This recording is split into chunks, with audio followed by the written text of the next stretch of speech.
I've been on the receiving end. Let's just get into it. What's made you make the choice to be who you are and what you do and develop this brand? I like making comedy. The MAGA cult gives me a lot of just fresh, raw material at any given moment. As an improv person, the yes and that MAGA gives at any given moment is just world class. I mean, listen, I don't know how much you know about improv.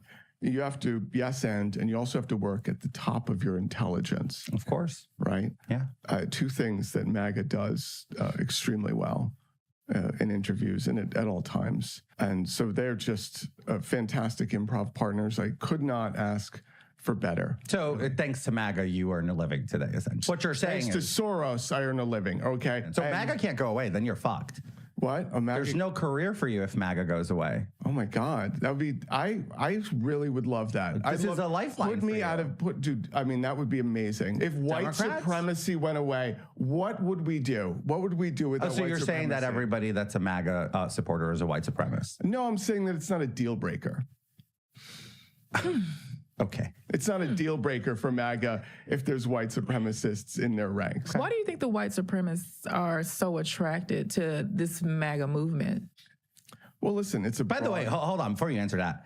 There is no evidence that there's white supremacy at large in this country, specifically in MAGA uniquely, right? No, there is no evidence. White supremacy 100, and we've had this argument a lot. Yeah, racism in this country, and I support that. The notion that white people are supreme in America. I literally have an interview with Patriot Front, like that I just did the other day. They came to see Donald Trump and J.D. Vance speak, and they came and they were accepted by the people at the March for Life. Patriot Fund's the guys in the khakis. Yeah. They're clowns. But they are. I disavow them, and I know many people who disavow them. Okay, great. But they fully support. I don't know a single person who supports them, actually. What? I don't. I really don't. Okay, great. So next time they come to a rally that you're at, I've rebuked them before. Okay, great. If we're at a rally together and you want to yell at them and chase them off, I'll back you up 100%. That's not my brand. I'm not crazy. That's the crazy brand, right? I don't do yelling. If you want to find someone else to help, if you want to tell them to fuck off and that they're pieces of shit, I'll stand behind them. I'll send it in a tweet. Yeah. We got to go back to the notion that white supremacy does not exist. Are you saying that, or did I misunderstand you? No. We just talked about Patriot. It is not proven to be widespread in this country. Is there racism? Sure, there is. Racism sucks. It's ugly, and you know how I feel about that. That's the problem, George. See, that's me. People think you were done speaking. You were into what? Well, she wasn't done speaking. But it's a conservative podcast. It's not a conservative podcast, actually. We're talking over women. It's an echo. It's an open, non-echo chamber environment. It's not a conservative podcast. Sorry, you can finish. Actually, you were making your point about how you were talking. I just said to you, I acknowledge racism exists, and I acknowledge that, and I think it's a bad thing. I just don't believe there's white supremacy at large, or white supremacy is the heart of MAGA. I think that's disingenuous, and that's a media spin. And by the way, it's the same media spin that led Democrats to lose the election. Hillary Clinton used to say that we should deport every single immigrant and that they're dangerous and violent, and this was in 2008. Yeah, and Hillary Clinton. Do you think we should deport every single immigrant, or are they all dangerous and violent? Do I look like a Hillary stan to you? Do you believe every immigrant is dangerous and violent? No. Hillary Clinton was a standing bearer of your party, of the Democrats. Hillary Clinton? For years, yes. Yes, she was. She was the face of your party. Hillary Clinton, Bill Clinton. I say Bill Clinton was the best Republican president this country ever had. Now, explain to me something, because I do have a bone to pick with you, and I'm pretty sure you know that. Do you have a family? Who doesn't have a family? Do you have a wife, kids? Or are you married? Sure. No, it's a yes or no question. Yes. Okay. How would you feel if I turned to this audience and said, for all of my followers and all my listeners to go to your house right now and harass you at your home? Listen, if I was a public official... How would you feel, though, if somebody called If I was a United States congressperson... If you're a United States congressperson, that is fair game. Oh, it's fair game to go harass my disabled niece who lives with me, my husband, my sister, people who live with me. You think it's appropriate to incite people to come to a public person's house, not just their workplace, which is fair game, and I took it every single day, but to their house? What does my house have to do with me being elected to office or not. That is dangerous. Come to go protest at your house. That is dangerous. A child lives with me. A disabled autistic child lives with me, which is my niece, which I'm the main caregiver for her. I think it's Can we appropriate. fact check some of this? That's I all don't true. I literally don't believe anything That's fine. you're saying It's all right true. now. Yeah, the Hillary Clinton thing you said earlier, that's false. She said that she felt strongly about the deportation of individuals with criminal convictions, but the vast majority of individuals are not criminals. So that's false. And Can we fact check the niece thing? Yeah. I literally don't believe a word he says. That's fine. Well, you don't have to. I don't care if you do. So Walter, did you? Yeah. So Walter, what did you say? Did I send people to your house? Did you not incite that? Did you not suggest that? Did I say let's go to his house? Let's show pull me it this. up. What did I say? Let's go to his house and harass his niece that Let's doesn't also live with harass him. Santos at his home and NY office. This is his own post. Okay, on January 10th, 2023. This is a tweet. Is this from Twitter? Yeah, that's a tweet. Okay, so yeah, it says, let's also harass Santos at his house in New York. So do you office. stand by So those did words? people come there because of that I mean, tweet? listen. I did have people come to my house, You are no whether it's him longer or an not. elected official, so I don't stand by it as a private citizen. As a public, as an elected United States Congressperson, I absolutely That's wrong. stand by it. That's wrong. Really? Yes. Okay. That's great. wrong. It's wrong. It's wrong when they did it to Kavanaugh. It's wrong when they did it to Clarence Oh, my Thomas. God. Oh. It's wrong when they did it to every Poor single elected Clarence official. Thomas, poor Kavanaugh. It's wrong. It's wrong when they did it to Pelosi and what they did to her husband. It's wrong. It's so wrong. they're gonna have to get another, billionaire to fund, pay their mortgage and have a move and stuff like that. That's just not true. It's terrible. None of that is true. None of it is How true. do you live in a world like that? Where Clarence Thomas and Kavanaugh, Nobody pays for their no one got their mortgage. mortgage paid for. No one had billionaires send them around the world and give them lavish trips and stuff like that. Can we fact check all that? Harlan Crow. Harlan Crow, yeah, Harlan Crow, yeah. Thank you. I don't care about what your fact checker friends say or not. Like public officials, like judges, elected congressmen and senators and Supreme Court justices at their home. If you want to take away people's rights, I took and, nobody's rights away to anything. I voted no such time against abortion. Well, I mean, you didn't have time to vote for anything. Yes, You got I did. It thrown went out on of the floor. Congress. It was. You got thrown out of Congress. It was There on the no time floor, for and you I voted against it. My What? record stands by it. It was on the floor, and I voted against it in You're an amendment. part of the Republican Party. That doesn't. We're not a monolith. What? We're not a monolith. Okay, great. I know. I'm sorry. I'm very diverse. I'm sure you're very Dude, I'm a gay man in the Republican Party. You're a gay man who helps them, gives them cover for when Cover they for want to what? be Cover for what? anti-LGBTQ. Over 60 members of Congress voted to codify the Marriage Equality Act. What are you talking about? The marriage equality. Okay. Please tell me what's your thought on Okay, that? I'm sorry. You know what? They don't. They're No, you're totally not sorry. You're sarcastic. You know what? I'm sorry. I'm accusing the MAGA movement of being anti-LGBTQ. Scott Bessent's the first openly gay Treasury Secretary. Trump appointed him. Rick Grinnell was the first acting secretary in a cabinet. He's also gay. That was my question. Tammy Bruce is the spokesperson for the State Department. She's a lesbian woman. Yeah, and this is Trump's administration right now. They're trying. That's their problem. There is How is it their problem? Okay, there is a white supremacist by the name of Fuentes. All right, if people want to go, Nick Fuentes is a piece of shit. Yeah, I'm the biggest anti-Nick Fuentes human being. My point you is came that to if the people wrong place want with the to wrong. take away their own rights and get with the party that wants to take away their own rights. So that's their problem. Let me clarify this to you in case you don't know. Nick Walter, Fuentes is a white supremacist, and his last name is Fuentes. Okay. You came with the wrong pie to the wrong kitchen. I hate Nick Fuentes. You guys are agreeing on something. No, because it's not. It's because I don't live and look at the world from a vernacular of a skewed person who thinks everything is a monolith. That's how he lives. I can't live like that. Well, he's chosen one particular group to focus on. And he thinks they live in unison and a monolith. Nobody's and a that's not monolith, it's not a though. deal That's the breaker. thing. Right? I mean, listen, He there's the says that saying kind goes. of okay with racism. Kind That's of not okay true. with I'm not okay with racism. You kind of are. No, I'm not. I'm the first one. I'm not a racist person. Listen, MAGA has no enemies to the right. The Democrats have no friends to the left. That's how the saying goes. Okay? That's all right. So you can be as right wing as you want. in the Republican. That's not MAGA true. movement. I disavow of that. I disagree. And you know what? I talk about this from a personal experience. I don't support anybody that goes far nuts, cuckoo crazy to the right. And I have friends on the Democrat side who served with me in Congress who also don't agree with the extremes of their left-wing party. So that's not true. There's a lot of us who like to talk in the middle and try to get things done. That's what we're doing right now. No, this is cited a crowd to go to their house to protest, or harass, as you said. Okay, yeah, I said harass. Did I say go like throw a Molotov through your window? That's harass. That's a form of harassment for someone. Listen, if you're a public official, you know what? That is par for the course. If you're a public official, you know what?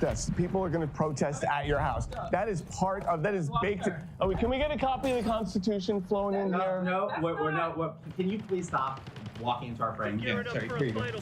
Also worth noting, the judge you mentioned was murdered by a right-wing extremist. Her son was an anti-feminist right-wing guy. Pelosi attacked by an extreme right-winger. As a matter of fact, every example of political violence by the right wing. Thank you.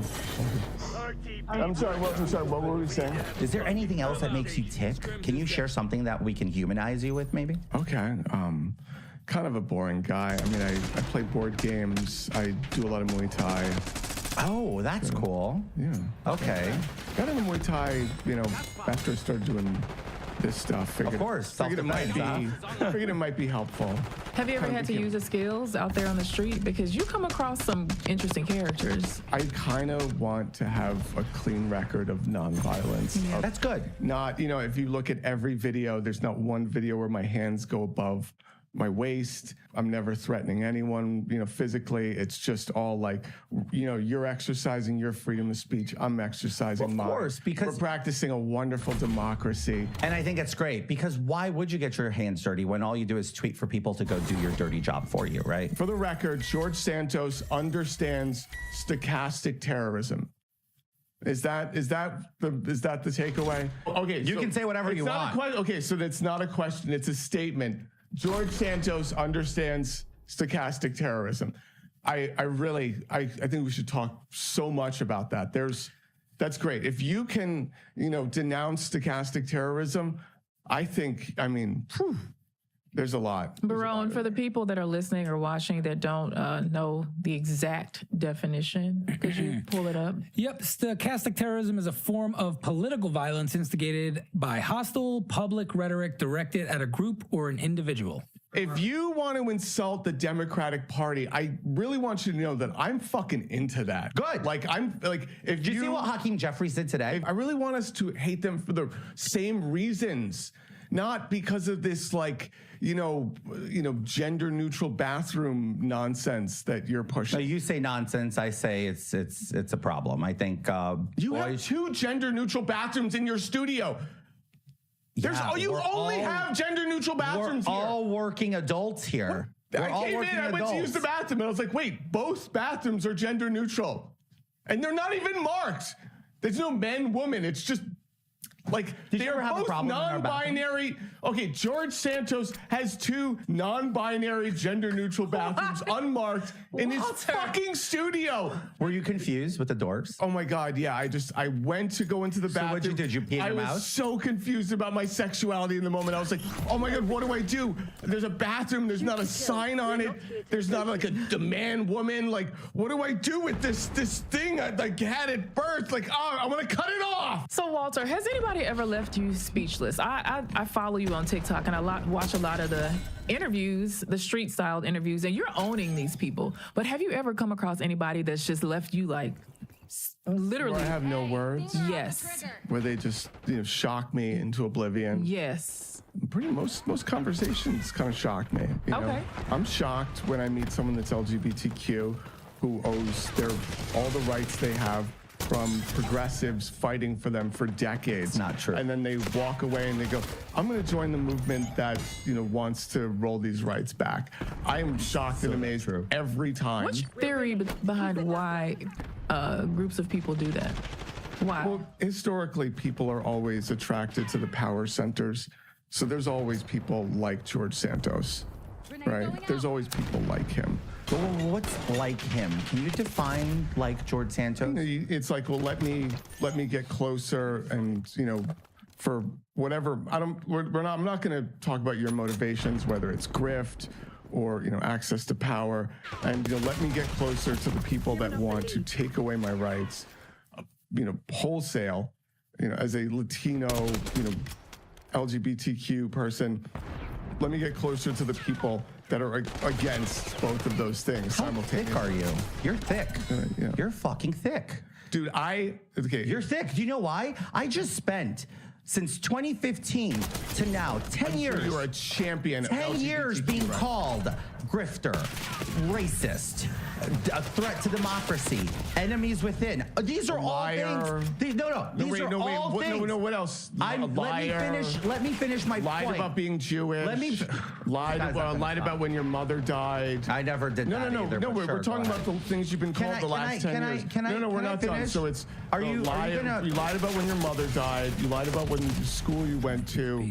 Your mom died on 9/11, and then when else did his mom die? 2 separate days. I can't do this because, first of all, this is disrespectful. It's my mother you're talking about. I never said my mom died on 9/11. Check your fucking self. You're just listening to headlines and bullshit of people taking shit out of context. Okay. Now, if you want this interview to continue, you take my mother's fucking name out of your fucking mouth, and then we'll continue this fucking interview. But if you don't, then we're gonna have a real life problem. So let's not do that, and let me finish my fucking point on my I'm not the one who lied about when his mother. Did I lie about when your mother died?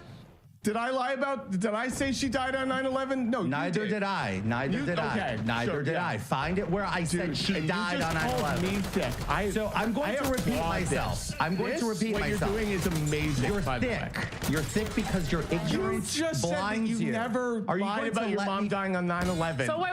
Let me pause this.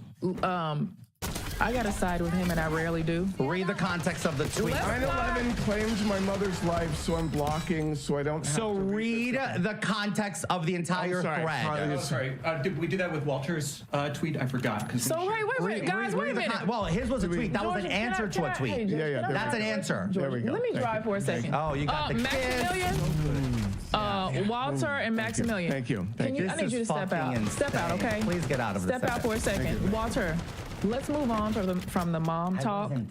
No, we're gonna move on from the mom talk. Okay, I know that's a sensitive issue for him. We do know how his mom passed. She is no longer with us, but let's not talk about that particular lie, because there's tons of other lies that he's told that we can focus on. Can we all just have respect for that? Can I just focus? I want to finish. You said that people like me float to the power structure. The power centers. The power centers, right? Yes. What power? It was a net negative. Do you know how much easier my life would be if I conformed and was a Democrat? Do you know how easy I'd have it? Do you know how easy it is to be a gay man and be a Democrat? Nobody questions you. Wait, you're saying it's easy to be a gay man and a Democrat. Gay Latino man. As long as you're a Democrat, easy. It's just so much easier. Oh my God. It was so much easier coming out gay than it was coming out conservative. So you were born conservative, is that it? I was conservative since I can figure 2 + 2 was 4. So wait, being gay, that's not a choice. You're born gay. You're also born conservative. No, we're not born conservative or liberal. But you're born gay. Oh, God. Okay, but what?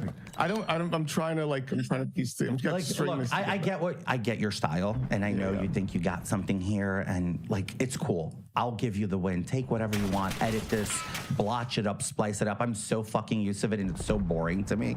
Whatever you think you're doing here and creating for your camera is so overdone. It's been done. Being a gay conservative influencer is there's shmoney's in that. Dave Rubin, Ben Shapiro. Who else? Wait, what? Did you just call them gay? Wait, I'm sorry. I was talking about gay conservative influencers. And then you started naming Dave Rubin and Shapiro. Wait. This shit from? Wait, who? I'm sorry. Maybe I'm miss. I'm not. Can we fact check who the top 5 conservative gay influencers are? Who? Not good, right? Dave Rubin is. He's very. Yeah. He's so is Shapiro. For the Republicans? Yeah. Gay. No, Shapiro's not out. Shapiro. Okay, yeah. So I'm sorry, Shapiro. I listen. You know what? No. I literally okay. hope he sues the shit out of you. Listen, I don't. Listen, Ben Shapiro. Ben Shapiro. Okay, listen. As a member of, I understand people in the LGBTQ community don't want to be outed. Not gay. Yes. No. Yeah. Not gay. Listen, for the record, Ben Shapiro is not gay. He's not gay at all. All right. Forget I ever said that. Okay. And don't ever just out someone in the gay community. That, you know what? I apologize for that. I'm sorry. Let's move on. So then you mentioned something. You said as soon as you could remember, you could choose a side. You chose conservative. What were your life experiences? Because I think that's what helps us is our life experiences. What happened? It's a nurture. Yeah, this isn't environmental. Is it nature versus nurture? Come from a conservative family. Sure. I don't believe in banning abortion. I don't believe in banning gay rights. I don't believe in banning interracial marriages. I don't believe in overturning none of our statutes that we have of protections for people to have equitable and equal lives in this country. What I disagree with is doing anything that I believe could be harmful to the development of children. I'll give you an example. Have you ever encountered a book called Genderqueer? I'm just asking. The book called Genderqueer? Yeah. I think that book probably sold like 200 copies nationwide. And after Marjorie Taylor Greene got It wasn't Marjorie. It was once the Republican Congress people got their hands on a it, school board in they Texas. sent it to every single person. They showed pictures of it on the floor of Congress. That was me. Why did they do that? I was the one who did the picture of it. I don't think anyone was ever going to read that book ever until the Republican Congress people got up and were like waving it around. So the Republicans promoted the book? Republicans did more promotion for that book. That's not true. Than anything. The book was found amply in school libraries across the country, and it got the attention of a parent and a school board, I believe, in Texas, to which took it to the open mic night at a school board in Texas and said, look, I saw this book. I didn't think much of it. And then I just started going through it. And then there's a blowjob. There's a fucking blowjob. Like literally a picture of a blowjob in the book. And an 8th grader was reading it. Are you fucking kidding me? Do you want to age restrict books in school? I don't think. You want to age restrict? Don't we restrict porn? Don't we restrict porn and pornographic material? There was a book I saw in the children's library where like these two daughters like take turns having sex with their dad and everything. It was like crazy. That's gross. I don't even know the name. That's the Bible. Whatever. That's the Bible, George. I'm not getting. It's the Bible. I'm not getting into scripture with you. Okay. Really not. Really not. Okay. Thank you, George. You know what? Let's get the Bible out of schools, public schools, private. You know what? Kids shouldn't have to be. Well, isn't that what public school is? Separation of church and state? There's. I mean, that's what I was it's never supposed taught. to be. I was never taught any single religious anything in school in public school in New York City. Was genderqueer being taught as part of a curriculum? No. Genderqueer has been found to be on teachers' reading lists across the nation. Yes. Can we get a list of books that are pornographic that are readily available in libraries? But how are these books getting into the libraries of school? Is somebody bringing? No, wait. It's shoulder. Yeah. Kiss his head again. Yeah, gender. Kiss his head. It comes at the end, George. Oh, okay, got it. Yeah, wait. Yeah. So pamper him. Genderqueer was only available on reading lists for high school students, so not elementary schools. Not They're conflating. Not true. Except for in one case, which we've made a national thing of, not present in sex ed curriculum as you claimed or implied. I didn't say sex ed. I said we were talking about sex ed. in school teachers' reading lists. And it does have a caution to parents about the graphic nature of it. That's after. That's not on the first print. That was on the second print. In the reading list, Well, you are very versed in genderqueer. Yeah, this is a good book. But also, of course, I mean, if you're into that shit. But Okay. pat him on the shoulder, kiss him on the head, and get the fuck out of my Thank you. Thank you. Kiss him on the head. There you go. Thank you. Good boy. Are you done paying off that fraud case? All right. Yeah. There you go. So let's keep going. Let's keep going. And we got a few. Let's put all this aside here and let's have. So, what is your next? What's next? I mean, you got 4 years of material with Trump. So I'm very curious. Will we see you at this new press credential at the White House thing that they're giving away? Are you applying for that? Oh my God, should I apply for that? I don't know. They're giving it to influencers. I mean, you have They are giving it to following. influencers. You know what? If you see me in the White House press corps, It's You can because thank George. Santos. Oh God. Whoa. Fake news. That is publicly offered available information. Okay. I'm He asking, didn't are you know. applying? He's So gonna are we do going to it. see you in the halls of Congress like we famously have seen you like trolling members of Congress before? Matt Gaetz. Yeah, you know, he's calling no him a longer in pedophile. Congress though, so you lost a lot of material. Yeah. Matt Gaetz, we're going to miss him. Actually, listen, if you watch the recent material, you see me going and attempting to try and have very straightforward conversations with people I disagree with. The conversation gets derailed if they want to, you know, be a clown, and then I'm like, all right, great. We're But gonna you do it calm now. them too, though. Come on, let's be fair. I mean, listen, I don't have to work very hard. You know, you do this to yourself. I mean, you know, I was trying to have a nice, respectful I conversation think this was with you. somewhat as respectful as it could have possibly been. Yeah, it didn't get physical. And it never will, not at least on my part. Yeah, not on my part. I just got to worry when Maybe I go on my home. part. When you go I just home. got to worry when I go home if you're not going to tell your followers to go harass me at my house again. He's not gonna do God, that. yeah. Well, you're not in public office anymore. Oh, You right. got You don't kicked care. out That's of right, yeah. Congress Okay. by literally everyone. With no, that's actually factually inaccurate. But sure. Okay, so who kicked you out? It wasn't everyone.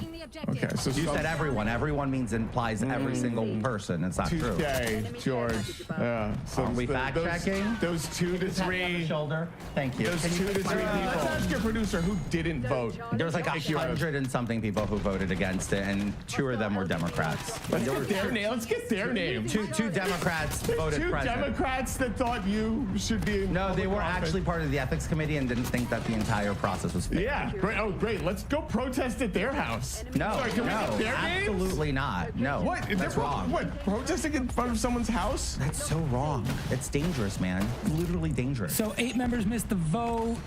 Expulsion would have been 290, but since 8 members missed the vote, threshold was 285. 2 Democrats voted to keep Santos, Virginia Scott, and Georgia Williams.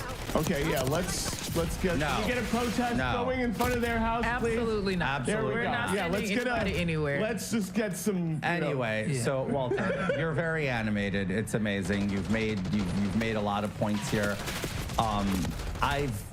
I gotta say, Naja, I'll give it to you. This was entertaining. It got me going. It got me loosened up. For once, it's not me sweating. Yeah, I'm not sweating, but you know, Ish. I'm on my feet, and you got to think on your feet when you're with a person whose entire MO is being witty, quick on their feet. So He it's is quick on his feet. not fun. Thank you. Yeah, I think both of you guys played quick as on my nice as feet. possible today. I think it couldn't have been. I was better than afraid this. for Yeah. a few moments. I was kind of What scared. about like a thumb war? Absolutely. You have big thumbs. We do this little game here every guest, okay? Okay. He's gonna try to not fun though. You need to tell us two truths and a lie, and we just gotta figure out which one is a lie. Oh. Give me a second. Yeah. Okay. Okay. And a lie. Okay. I have a great record, by the way, of figuring out which lie is obviously. And I know. You figured it out twice already. Yeah. Concussion grenade sighted. And you have to figure out which one is the lie. Come on, Walter, you're good at this. You put on your feet. Okay. So let me see. I ran over like a bear with my car, and while I was on my way, like city, you know, I was coming back from the country. It off in Central Park. Yes. Yeah, keep going. Yes. Sure. Yes. And I was just like. Yeah, there was a whole news thing and then say, yeah, I got it. Keep going. Okay. Okay. Oh my God. All right. Well, let me now tell the lie then. Okay. So my work with the cartels is just it's fully documented with the federal government. Let me see. Let's get a lie. Let's make up a lie here. Okay. Is he telling us what the lie is? Taking the lead. Well, you said it's 2 truths and 1 lie. So I gave you 2 truths. You're not supposed to And wait. tell us. Oh, fuck! Okay. No, I thought it was like I give you 2 truths and I say something that's not true. No. Oh, fuck. Can we? Okay. We'll start over. It's okay. I said I was, my mom died on 9/11. I said I was Jewish and I went to NYU, but I really went to Baruch. Okay, keep going. I once stole a veteran's dog. You know what? This was great to have you. It was great to have you, Walter. We're definitely not going to get it out of you because you want to waste our time, but we have to. Oh. But, I mean, seriously. Walter, listen, he just didn't understand the rules of the game. No, wait. He understood. You know what? Listen, I feel like I have it now. I feel like I have it. I feel like if we do it again, I can totally get it. You know what? Let's start over. You know what? Wait, hold on. Wait, I'm gonna walk out and then I'm gonna walk back in and we'll do it. Wait, you told me I can't pay the. He's gonna walk out. So wait, did I lose? Yeah, no. Well, wait, which one was the lie? Which one was the lie? You missed Everything that came out of your mouth is actually really good. Okay. But you know what? It was great to have you. Thank you so much for being here. Naja? Listen, Walter, I enjoyed myself. I'm so hey, in my opinion, you're always welcome back here. Well, yeah. With limitations. It says George Santos there, so the invite it doesn't extend that way. So. All right, thank you so much for being here, Walter. Thank you so much. We gotta take group photos, guys. Hold on. Did you know you were the voice of our podcast for like 6 years? Oh yeah, no. It was the intro to our podcast. You were the intro to our podcast. It was great. Yeah. George Santos, the one man who lied about being Jewish to get in with the Nazis. George Santos, everyone. We think it was good? No, I think it was good. I think you did such a good job. Do you want to piggyback, right? Oh yes, okay. Take care, everyone. We wanted to give you this is the anti-waiver part of Project 2025. If you could just have George Santos sign it, please. Okay. That's great. All right, bye everyone. We love you all except for one person who can go fuck himself. Wait, oh, this is the closet. It's so appropriate. Yeah, I also like that he's like, this is a place where professionals work, as opposed to Congress, where they're banning it. It's like, no, we're responsible adults here. It's not the United States Congress, where they have to ban gender neutral stuff. Yeah, it was like so weird watching that like masterless version of the like Republican debating thing, where it's just like, you know, we're talking about sexual education. Meanwhile, this unrelated book. And it's just like, slip that in there. You said to protest in my house. Did you know that someone hit Nancy Pelosi's husband with a hammer? Yeah, it's like, so for the record, George Santos understands stochastic terrorism. Yeah, it would have been nice if you clarified that you never asked people to be violent. Yeah. You didn't ask people who are sending murderers and rapists here. Yeah. It's right for people to defend. Well, that was George Santos's podcast. I trust they'll be having you back soon. Oh my God, I think I'm going to be a regular there. Yeah. Really, it's amazing. He was so furious that I was giving you male affection. I know. He's just like, I know this. he's like rubbing his shoulders. That's kind of gay, you guys. Yeah. Oh my God. Don't you think it would have been easier if I was gay and Latino in Democratic circles versus the Republican ones? I was like, you're so close to the point. I was like, you're so close to the point. Yeah, just the debating style of just, we are introducing a subject. Now, let's talk about something related but incendiary. Yeah. Did I say groomer? I never said groomer. What I said is teachers are taking our children and sexualizing them using gay materials and books. Did I say the word groomer? I just said that our children are in danger of the woke the woke mind virus. I love how he just dipped immediately after they were done recording. He was like, I'm surprised he lasted the whole time. He was ready to run. He almost left when you started talking about his mom. Yeah. I was like, we're in dangerous, about to get kicked out of his fucking room territory. Yeah. that's performative nonsense. He wasn't going to do that because he actually needs this episode. Yes, he needs all these episodes to make money so that he can pay his legal fines for fraud. Yeah. Which, did you like that? That I threw the question in. Yeah, and also in Two Truths and a Lie, I was like, Two Truths and a Lie. Oh yeah. I was like, oh, we're gonna play a fun game with Walter, where he has to consent to playing your game the way you want. I gotta say, their team was very much like, you're not gonna film the whole time, are you? Yeah, and we're like, yes, we are. Oh no, I was very much like, listen, we're probably not even gonna use the audio once the show starts. But listen, the best part is while you were talking to them, I was filming just your shoes in the conference room because that's all I could see. Because I was like, oh, I know Max has the audio for this. This is going to be fucking perfect. Anyway, thank you for tuning in. Over and out. Catch you later.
Nice. Sorry. Said good set. By the way, like, just the one mistake. When I stay there, like, from the back, I see like little bit technique wrong. You are the trainer, good trainer, but the one problem, like, your trainer has some wrong position of legs as well. It's not good. I'm sorry, trainer. I think like your position of the legs is also not correct, little bit. Why? I mean, you stay a little bit like this. It's better to change your position. Okay, no, I'm not professional. Show me. You can try. Try. Okay. Can you hold them up, please? What heavy? This one. Map? Yeah. What's this heavy? Like, it's just the map. I don't know what they mean. Look at his face. He's laughing. For what you are using? For mapping. Sure. For work. Yes. I'm just doing like every day. I'm mapping like this. Yeah. Yeah. I just wanna. For me, like that doesn't matter. I wanna show you the technique. I used to do like squatting a little bit. Like 1, 2, and this like squatting. And then you're just doing your set. But the leg position, see? Like legs here, and here it's more straight and not too much heavy like this, much easier. Like again? Yeah. Like this.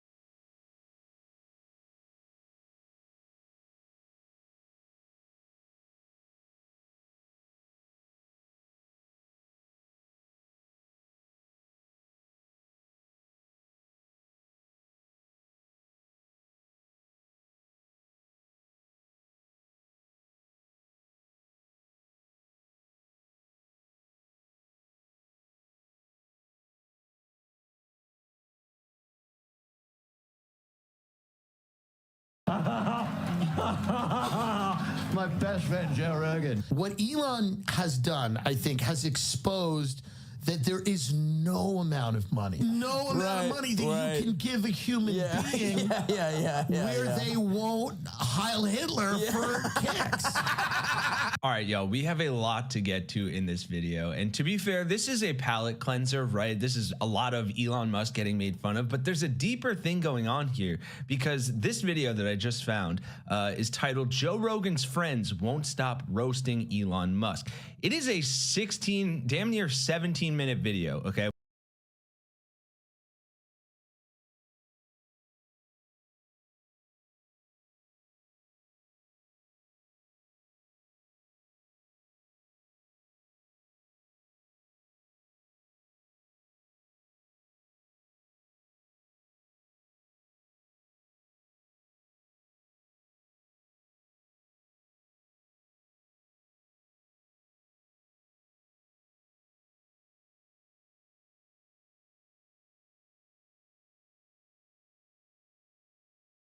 But the reality is, it's fake.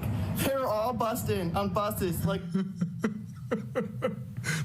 so you might have heard that Ethan Klein sent what basically amounts to like a stern letter to Noah Samson, threatening to sue him. And I would love to go over the whole letter with you, but Ethan Klein made sure to dox me. So I don't want to go over it because he doxed me in it. However, we will talk about it nonetheless. Firstly, though, I want to go over the reason why he's doing this, and he hasn't been talking about this. He's been keeping his fans on the down low about this. It's nothing to do with any of this Israel-Palestine stuff. Absolutely nothing to do with it. There's something that Ethan Klein does not talk about anymore, He used to talk about it a lot, but not anymore. Ethan Klein is set to lose millions upon millions upon millions of dollars in an actual real defamation lawsuit because he kept pushing the buttons of a guy who's way richer than him, a guy who used to be a billionaire. And just a few days ago, he ended up losing the most important part of that defamation lawsuit. It was decided that Ethan Klein had defamed this guy. All that there is left is to establish damages. He lost the anti-SLAPP suit, and then he lost the anti-SLAPP appeal, and he was ordered to pay all of the expenses of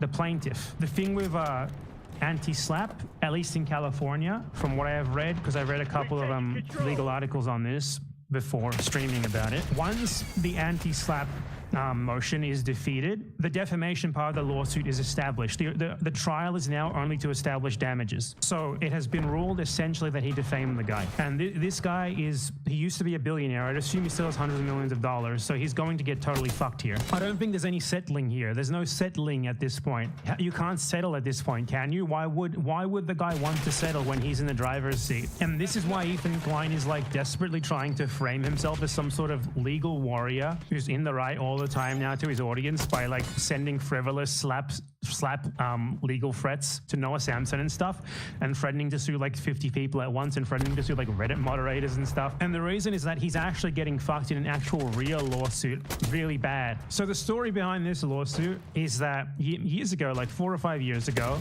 Ethan Klein streamed a couple of seconds of a pay-per-view like boxing YouTuber boxing thing with like Jake Paul or whichever the other Paul. I don't know which one is the boxing Paul, one of them. And he ended up getting sued for that by Triller Media, who owned the distribution rights to that pay-per-view event. And for this lawsuit by Triller Media, Ethan Klein, he blamed the CEO of Triller Media, Ryan Kavanaugh, who was at one point a billionaire, who's not anymore apparently. Maybe he is, I don't know. He personally blamed the CEO for that copyright claim, and he started like basically dedicating segments of his show to like saying that Ryan Kavanaugh like was guilty of doing a Ponzi scheme or something constantly, and just like he made websites like, does Ryan Kavanaugh look like Harvey Weinstein, and like just like trying to push this guy's buttons on every single show that he did. And just to be clear, I highly doubt that the CEO of this company had anything to do with the legal team trying to sue him personally. Like, obviously he's the CEO, he has something to do with it, but it's not like he's the one who ordered it.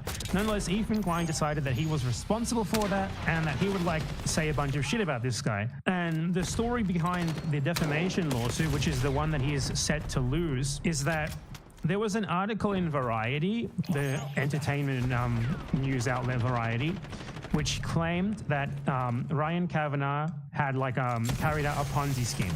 Variety retracted this article within a week, and then Ethan Klein kept citing that article repeatedly, like literally, if you look at the lawsuit, which we will in a minute, he literally cited that article hundreds of times on his podcast, and Ryan Kavanaugh's lawyers had a fucking field day listing all the times that he cited it after it was already retracted, to try and make it out like this guy had, like the Ponzi scheme allegation was 100% confirmed or whatever. And to be clear, this Ryan Kavanaugh guy doesn't exactly seem like he's a better person than Ethan Klein. Honestly, they deserve each other. But Ethan Klein apparently thought it was a good idea to just do that over and over again. He thought he was just like immune to everything. A couple of days ago, Ethan Klein's anti-SLAPP appeal, he already lost the original anti-SLAPP motion, and he appealed it. And he lost the appeal, which pretty much par for the course, I would say. You know, that seems about like what you would expect. So allow me to show you the glory of the lawsuit that Ethan Klein just lost. Oh, he hasn't lost the whole lawsuit yet, technically, but he is certainly fucked. Absolutely, certainly fucked. And we're going to get to the Noah Samsen lawsuit thread and stuff soon as well. And like, if we go through most of this ruling is dedicated to just listing the times that Ethan Klein said that he did a Ponzi scheme. It just goes on and on and on. All of this in reaction to like a copyright claim. On and on and on. He lost, and it was ruled that he had to pay Kavanaugh is entitled to his costs on appeal. So he had to pay Kavanaugh's fees for the appeal. And once you lose an anti-slap motion, defamation is essentially proven. Now they just get down to the damages and the rest of the trial. So you have to understand, he is so fucked here. He is actually fucked. He made statements of fact, like this guy did a Ponzi scheme. That's something that you have to prove or disprove. He didn't actually prove it. He literally made the claim here that it was just a meme. Defendant's contention that the audience interpreted defendant's statements as a meme, even if true, is unavailing. And then there's a citation. A meme is an amusing or interesting item, I love lawsuits, or genre of items that is spread widely online, especially through social media. But Kavanaugh presented sufficient enough evidence to establish a prima facie case that the challenged statements were assertions of fact, and defendants do not identify sufficient evidence to disprove the challenged statements are assertions of fact as a matter of law. So this is a cut and dry defamation lawsuit. It was a statement of fact. They were making statements of fact that, at least as far as we know, are unproven. Cut and dry. He's fucked. These two deserve each other. Like, people who love to litigate stuff. I'm glad Kavanaugh is finally getting a win in his litigation, which is more than Ethan Klein can ever say about his frivolous litigation. Though, this isn't frivolous litigation. So that's the reason why Ethan Klein is so desperate to try and frame himself as some sort of legal warrior to his fans, because he's actually a legal loser. He's set to lose so much fucking money here. Like, this guy's gonna take him to the fucking cleaners, actually. Now, Ethan Klein's legal document against Noah Samson is quite a bit different. I'm not gonna show it because it doxes me like 50 times throughout, because it's not actually about Noah Samson. He's just like basically like trying to sue Noah Samson for citing me. That's his plan. Like illegal citations of bad empanada. But like the contentions are, you called Ethan Klein a genocide supporter or like a genocide enabler or whatever it was, something like that. Here's the problem with that. That's a matter of opinion. It's not a statement of fact. It's a matter of opinion, because whether or not you support something isn't like you ran a Ponzi scheme. It's a statement of fact. It's something provable or disprovable. You're a genocide supporter. It's something that you can argue for, but it's not something that's like inherently true or false. Like we know by our standards it's true, but it's more of a subjective claim. In the US, these sorts of claims are very well protected by the First Amendment, so you can't just sue someone on that basis. Like, are you a genocide supporter like on the face of it is a matter of opinion. What is genocide is also a matter of opinion. Is what is happening in Gaza genocide is also a matter of opinion. You can't litigate this shit. It's all the way down. It's things that you cannot possibly litigate.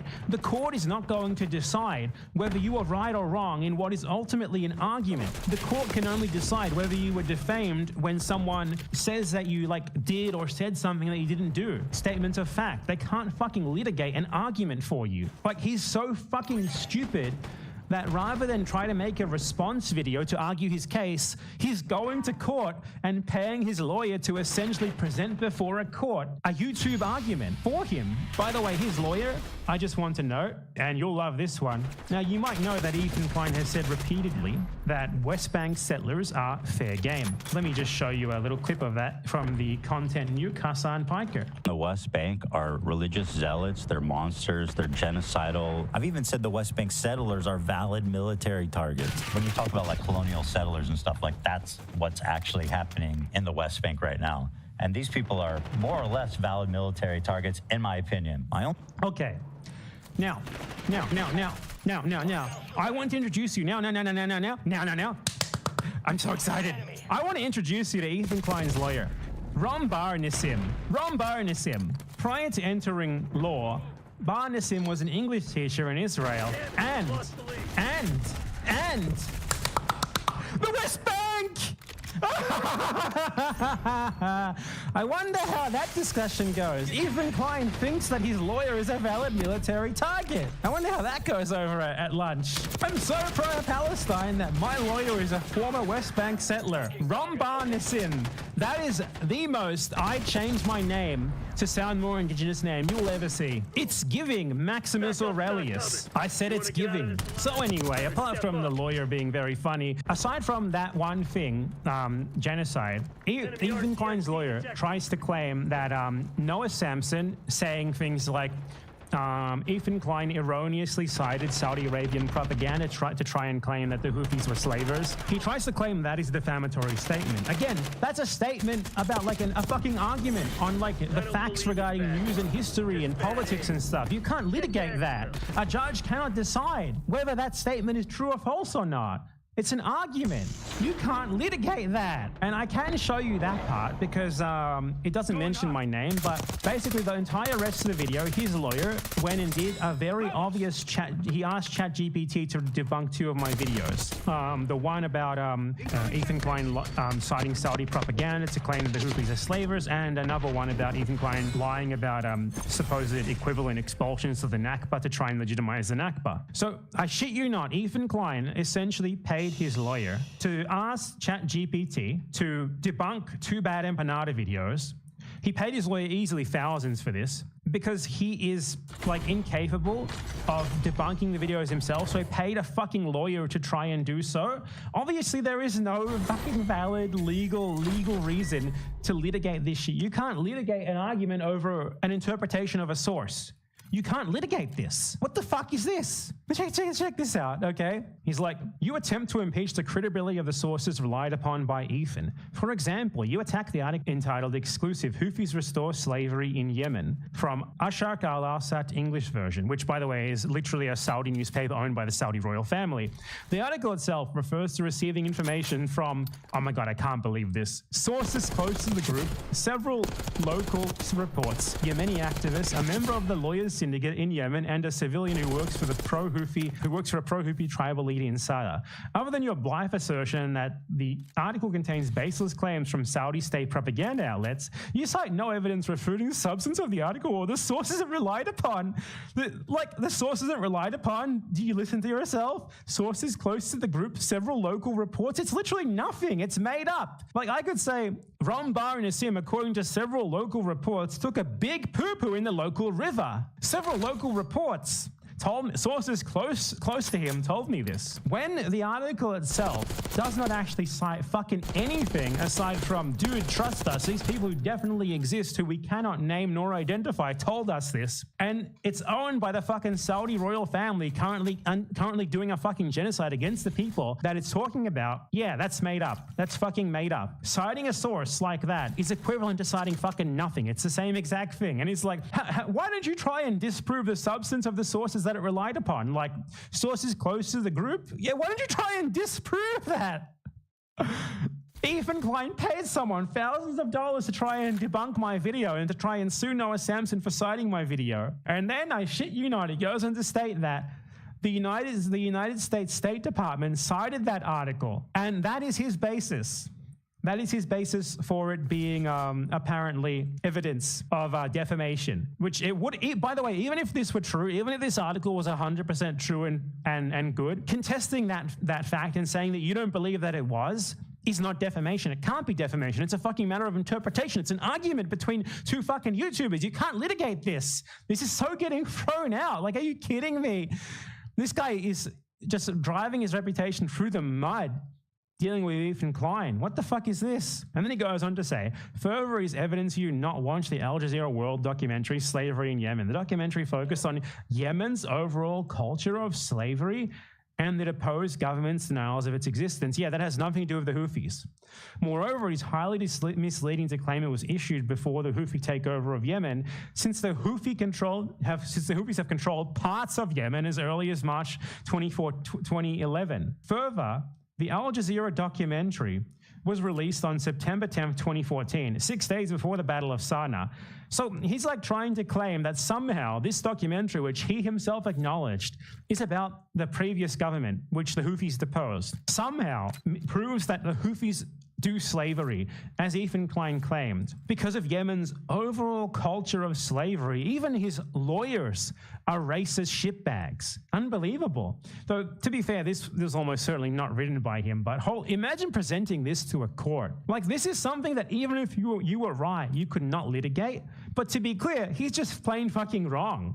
This is fucking absurd. Now, I can't show you a lot of the rest of this because he doxed me in it. I feel like he doxed me in it, like just because he wanted to make it so that I couldn't refute it on my stream, which is basically the sort of thing that Ethan Klein would do. But to give you a taste of what it's like in the rest of it, let me show you just the citations. This is the citations for one page. And you might, if you use or you're familiar with like ChatGPT, what ChatGPT tends to do is it does this ridiculous over-citation thing where it will write one sentence and throw in like 10 different citations, like Wikipedia articles, like encyclopedia entries, like YouTube videos and stuff, all for like one random sentence that probably wouldn't even need a citation. So this is what the citations look like on like one page. Wikipedia, YouTube video, YouTube video, YouTube video, YouTube video. Holocaust Encyclopedia, United States Holocaust Memorial Museum Encyclopedia, Wikipedia,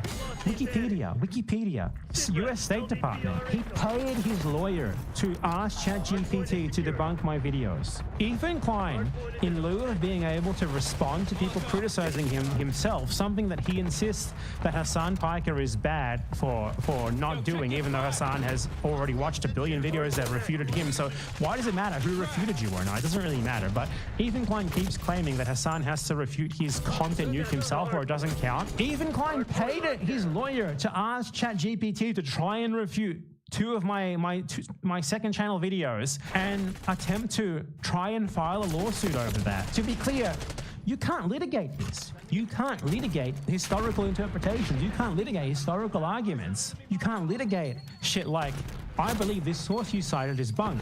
You can't litigate this stuff. This is not a matter for a court to decide, and it's certainly not defamation against you to say that you're wrong about this and say, well, the source that you cited is shit. You can't go to a fucking court and litigate this stuff. This is not defamation.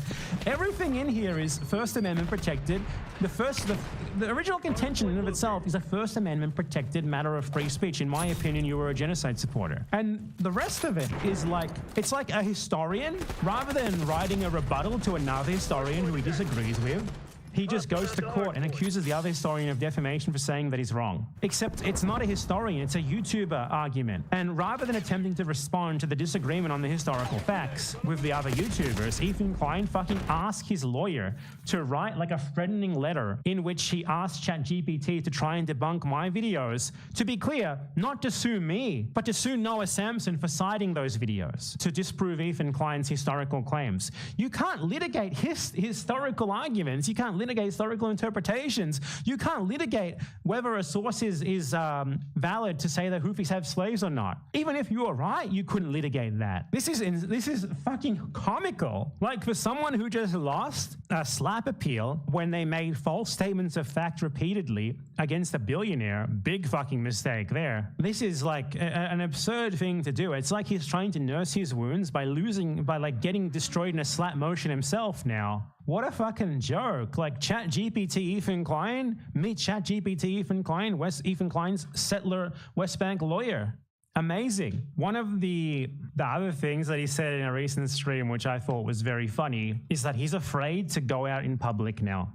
Ethan Klein is afraid to go out in public. This is someone who he claims that I am like, I'm in hiding from all the people who want to come after me and I'm scared to leave my house. And he straight up admits on his stream that he is afraid to go out in public. This is a man of the people. Meanwhile, I just go out every single day.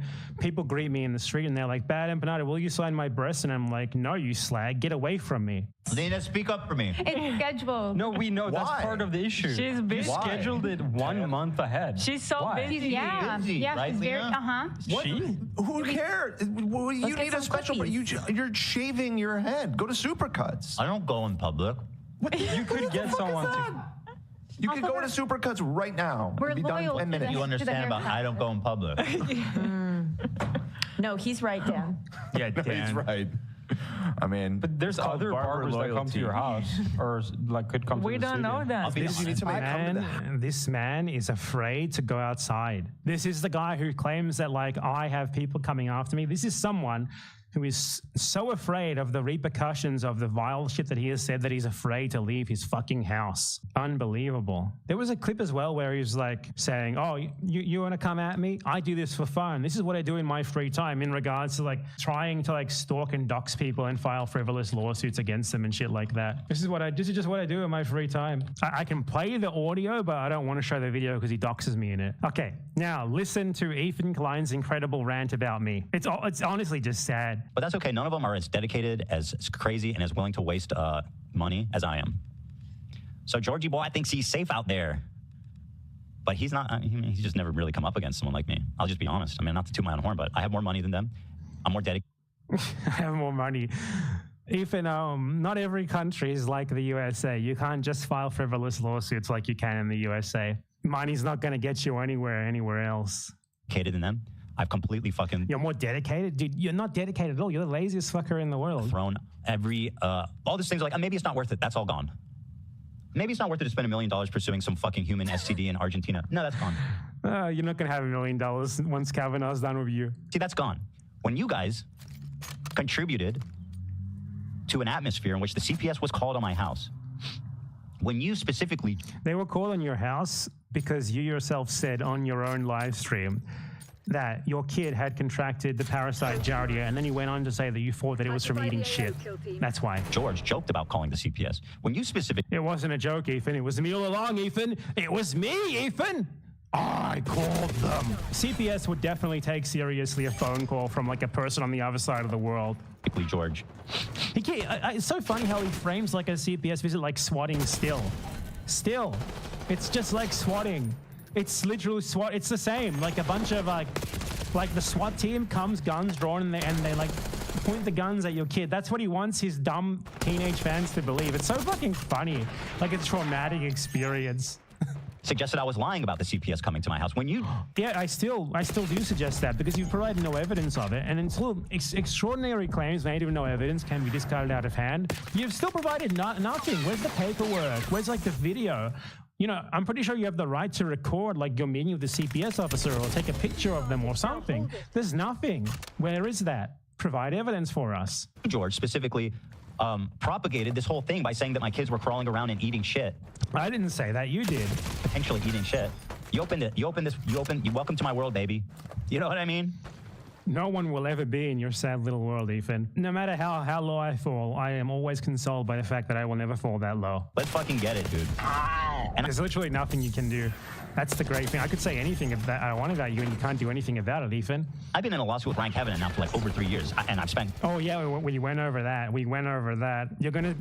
Listen. Countless hundreds of thousands. To me, this is just fucking... This is just... It's going to be a lot more than just hundreds of thousands. Try millions, Ethan. Try many millions. He's going to be docking your pay for centuries.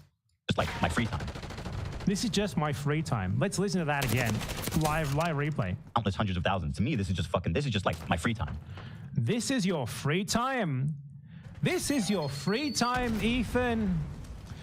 Ethan, your free time is like filing frivolous lawsuits because of YouTube arguments that you're too stupid to actually engage with on the facts and the evidence. Your free time?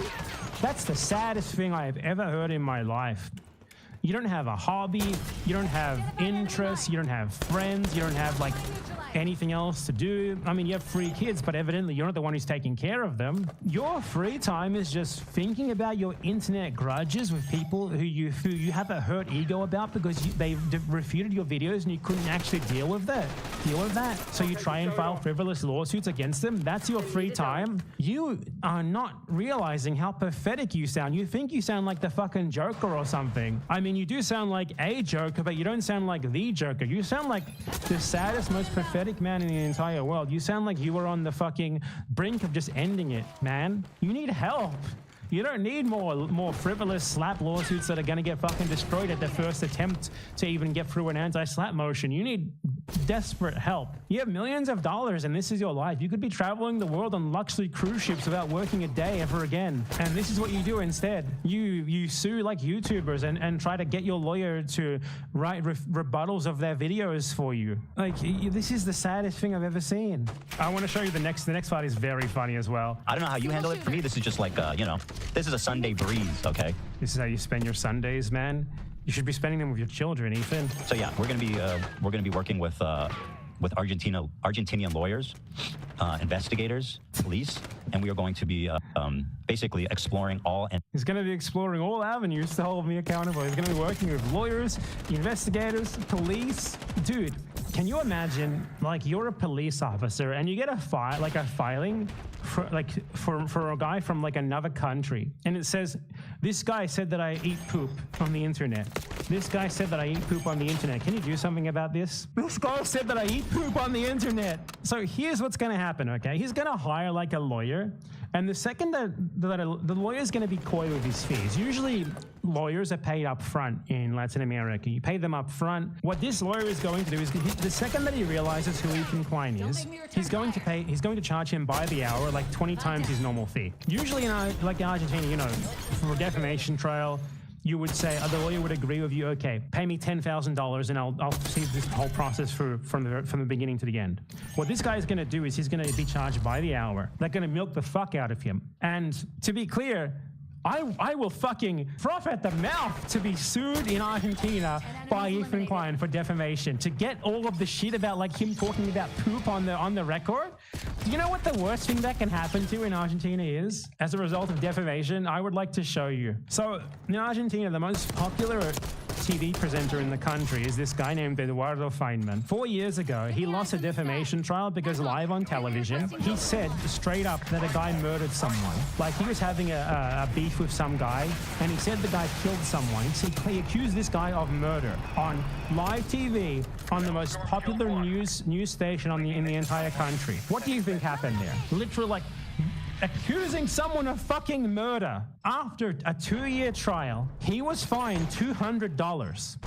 Not damages. There were no damages involved. He was fined $200. He didn't even have to retract on air. It gets better. It gets better. He appealed this. I don't know why. It's $200. But just to be a cunt, just to be a right old cunt. He appealed this ruling, which was regarding him factually accusing someone of murder, literal murder, live on air, on TV, as the most popular public figure in the country in terms of like news media. What happened? He appealed it and he was absolved. It was decided that accusing someone of murder on live TV cannot be considered defamation. He literally said about like a former soldier that he had killed like one of his compatriots in cold blood. And the court decided that what he said cannot be actioned. Now, imagine if you go to the Argentine court system and you're like, this guy said that I said live on air that my kid got a parasite, and then I said that you get this parasite from eating shit. Something that he factually said. What is the worst thing that you could think could happen? Like, I could literally not even go to court. I could literally do nothing, and like I would not be in any trouble at all. However, I would do something because, like, dude, this shit is nothing. Like, for the fun of it, I would absolutely defend myself, just so that we could have, like, in Argentine public record, like a bunch of like 50-point like legal filings going over all the times that Ethan Klein has talked about shit, all the times that he talked about like eating shit, or him talking about giardia, him talking about like his kid crawling around, putting everything in his mouth, as he said, and then like we could get that out there for everyone to see. Like, I wouldn't even care. I would get like the shittiest lawyer in the world to do this because it's not even worth actually trying to defend myself with real money in a case like this, because the consequences are nothing. Just because I want to get it on the record because it's fucking hilarious. This guy tried to litigate someone claiming that something that he actually said happened, which was him saying, oh, my entire family has giardia. And then his crew is like, but how do you get giardia? And he's like, you have to eat my shit. I want that to be a court case. Like, imagine litigating that. He's going to go to the police about it. And I'd love to see him as well try to argue in court that getting a visit from CPS is like some sort of risk to his person or something, because that would be really funny as well. A court would be like, well, CPS is like the fucking government child protection agency. Getting a visit from CPS is not like you were attacked by terrorists or something. Like he tries to frame it like I hired a hitman or something. That's how he frames like someone calling CPS. I have never felt less threatened by anything in my entire life, and he thinks he's like the Joker or something. It's fucking incredible. Like, he's used to living in a country where you can just file frivolous lawsuit after frivolous lawsuit against people and like basically threaten them into silence because they don't want to deal with the trouble, even though they would beat you. So I will note that everyone should stand back and stand by, because with his supposed lawsuit against Noah, which I don't think he's actually going to be going through with, I have privileged information. I can tell you that Ethan Klein has united forces far beyond his power and his reckoning. He has united people who go way beyond him, and things are not going to be going very well for him in the future. When Ethan Klein hears about what we have organized for him, he is going to throw an absolute fucking fit. He's going to have a mental fucking breakdown. He has made pretty much the biggest mistake he ever could have made. You'll know when you see it what I'm talking about. I'm not going to be the one who's announcing it. I am involved, but I'm not the main guy here. You're gonna see someone way bigger than me, with way more money than me, with way more power than me, and way more than Ethan announcing it. And this person has on their side way more people just like them, who Ethan Klein is going to be fucking scared into submission just at the very prospect of having these people taking action against him. Because there is no better way to deal with a vexatious litigant than people with fuck off money, way more fuck off money than he could ever hope to have, throwing it right back at him. Let's just say that he's going to regret the imputations of pedophilia against me. He's going to regret ever mentioning the word lawsuit, not just against me, but against many other people. He's going to regret ever mentioning it against Hassan Piker, against Denims, against Frogan, against whatever other people, Reddit moderators, against anyone else who is threatening here, because he has basically ensured his own downfall by doing this. And you will know when you see it what I am talking about. I'm not, as I said, I will not be the one announcing it, but you will know when you see the announcement.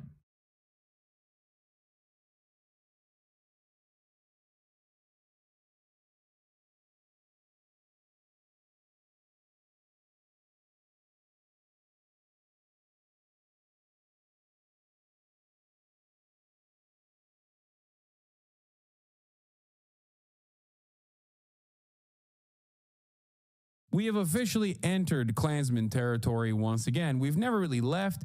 Matt Walsh openly just says the quiet part out loud here. Why are you volunteering this information? This is basically someone unashamedly saying, I'm a massive white supremacist. Oh, we're also going to do the catnip for racist right-wingers, this story. The right wing is desperately looking for anything to shift their attention away from Donald Trump undermining the global economy and global trade and destroying their 401ks and get back to the good old days where they could participate in lynching. Touch me and see what happens. New details emerged surrounding Frisco track meet stabbing in arrest affidavit. The suspect reportedly told the officer who arrested them that the 17-year-old victim put his hands on him and that he admitted that I did it. WFAA has obtained new court documents revealing how Austin Metcalf stabbed to death at a track meet in Frisco.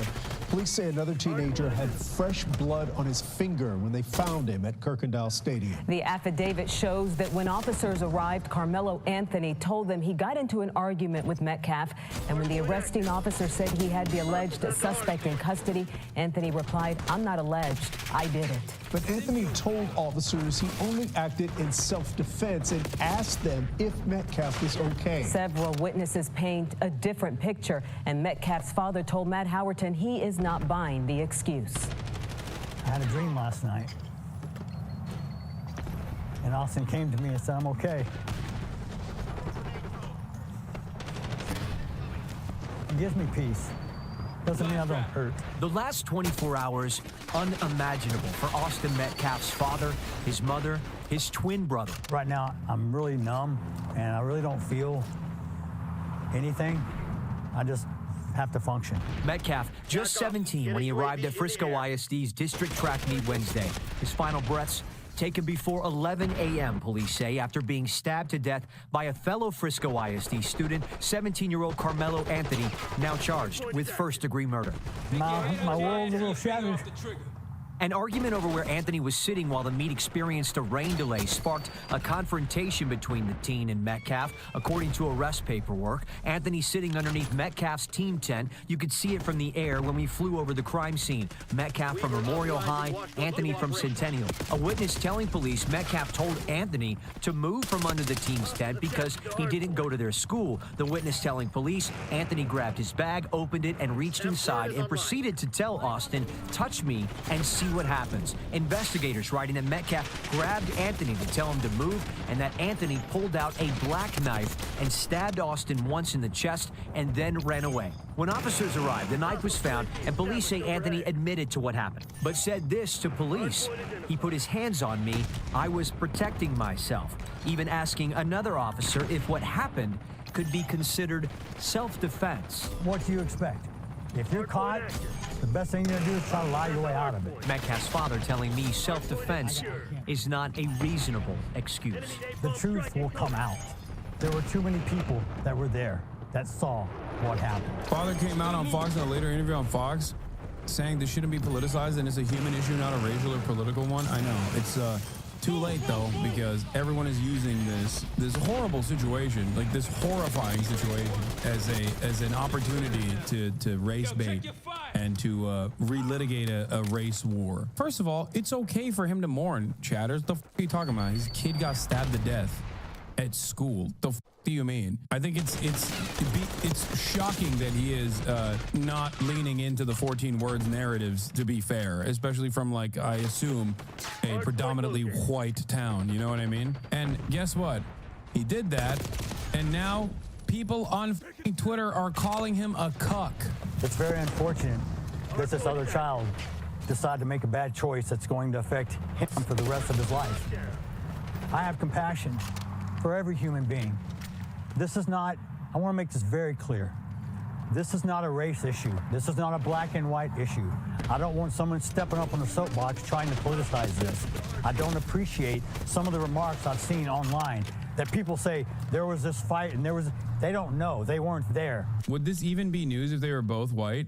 It would still be local news, but it wouldn't make it into the national stage, that's for sure. And before people say, like, role reversal, we know what the role reversal looks like. The role reversal is Daniel Penny exonerated and becomes a conservative hero, and also on top of that gets a fucking job at, like, Andreessen Horowitz. So we know what the difference is. We know what the role reversal looks like when a white person kills a black person, regardless of what either party has engaged in. So just so you understand, stand your ground does not work for black people. Every black person knows this. There's no stand your ground if you're black. Stand your ground is if you are a black victim of a white assailant. Yeah. In any case, that's the situation. Anyone that tries to extrapolate, like, racial dynamics out of this, or make, you know, grand arguments about how all black people are this way is a f***ing racist. We have officially entered Klansman territory once again. We've never really left. Matt Walsh openly just says the quiet part out loud here. With a tweet that when I clocked it had 101,000 likes. I'm going to read you first. I'm going to read you what Matt Walsh said, then we'll get to the details of the situation. If I told you that a young man stabbed another young man to death for telling him that he was in the wrong seat, and then I told you that one young man in this altercation was white and the other black, and then I asked you to guess the race of the assailant, every single person would know the answer immediately. Yeah, maybe every single person you know, because that's the assumption that your racist ass is making and all of your other racist friends are making. Why are you volunteering this information? This is basically someone unashamedly saying, I'm massive white supremacist. Let's continue. Young black males are violent to a wildly, outrageously disproportionate degree. That's just a fact. We all know it. And it's time that we speak honestly about it, or nothing will ever change. This is Ku Klux Klan territory. I need you to understand. Like, he is just straightforwardly going, young black men. I mean, he said it. I don't know what else to say. He's just saying young black males are violent to a wildly, outrageously disproportionate degree. That's just a fact. Now, that's not how any of this works. But this is the Twitter equivalent of burning a cross and demanding that a lynching takes place. I think it's important to take note of this because of the fact that 101,000 people liked it. Bring a knife and you're going to get first bullied or not. I mean, my 401k survived and so did my parents. The drop was from the ultra rich looking to buy more. No, statistically, blacks commit more violent crimes than the minority. Doesn't mean all, but the stats are there. LT. Okay. Crime is not dictated by someone's race. If you think someone's race is an indication of their proclivity to do crime, then you're a racist. That's it. You can be ashamed of being a racist person, or you can potentially re-examine why you feel this way and stop feeling this way. Because that's just your feelings. Crime is not determined by race.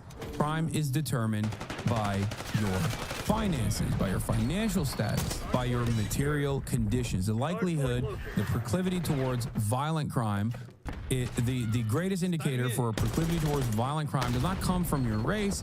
It simply comes from your material circumstances. Poor white people have a higher rate of crime than rich white people do, just like poor black people have a higher crime rate or a higher proclivity towards doing crime than rich black people do. I hope that is clear. Having said that, it seems like this story is not simply about the way that everyone is responding to it, where it's like, oh, Austin Metcalf was a 4.0 student.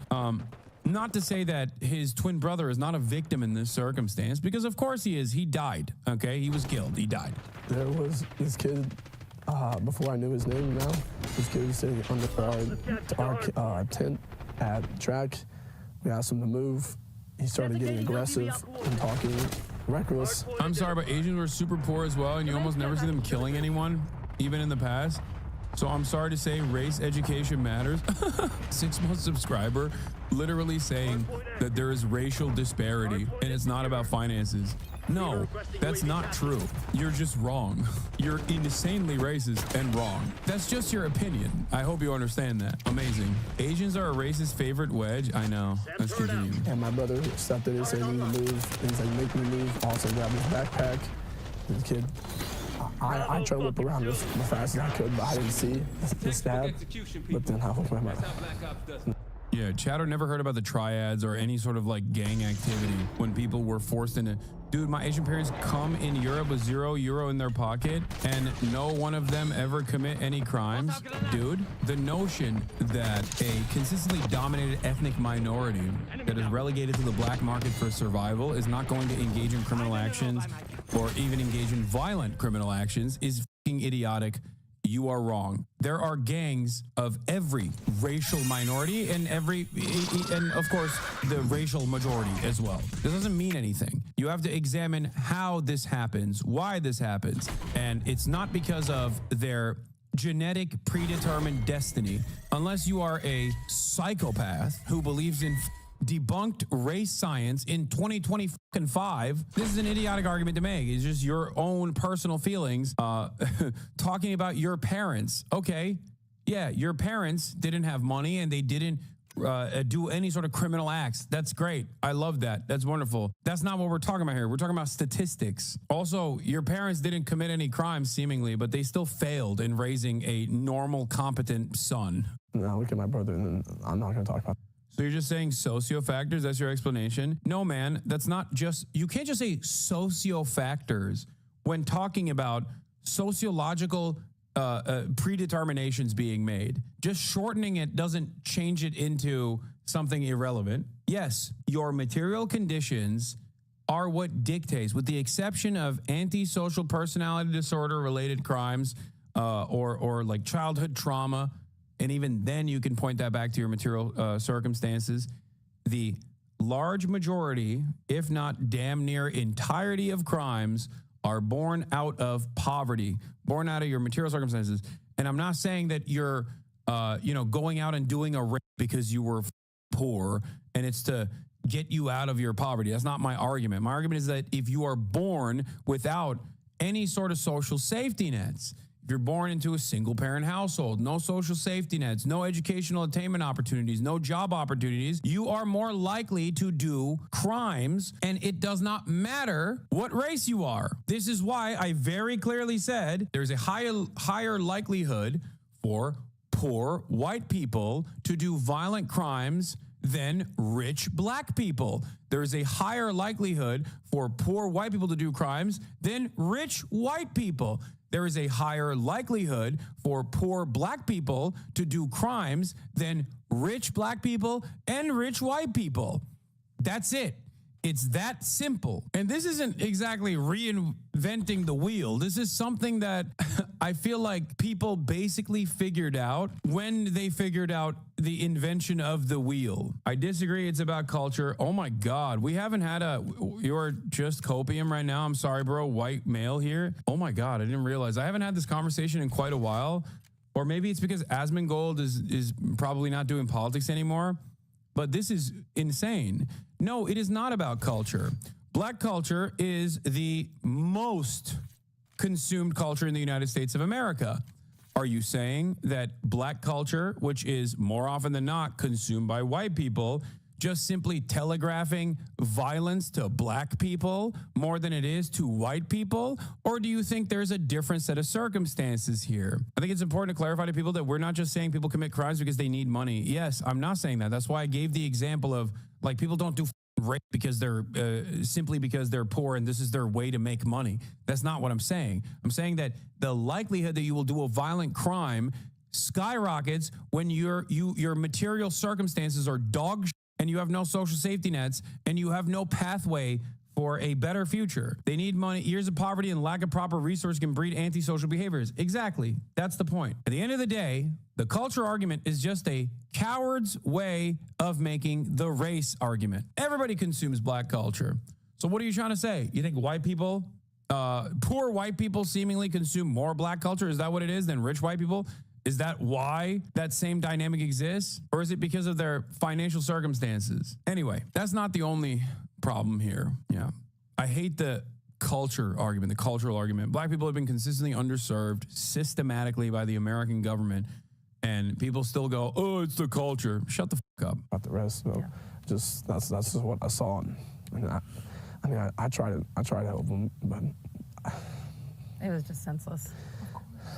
It was really senseless. Really, I don't know why a person would do that to someone just over that little argument. It's just crazy in this world nowadays how people just up and do that. Like that man has a family. That man has people that care about them all the time, and he did everything for our family too. He was a strong man. He was a strong kid. Chat degrades when the nephews get home from school. You're doing the village elders workathon.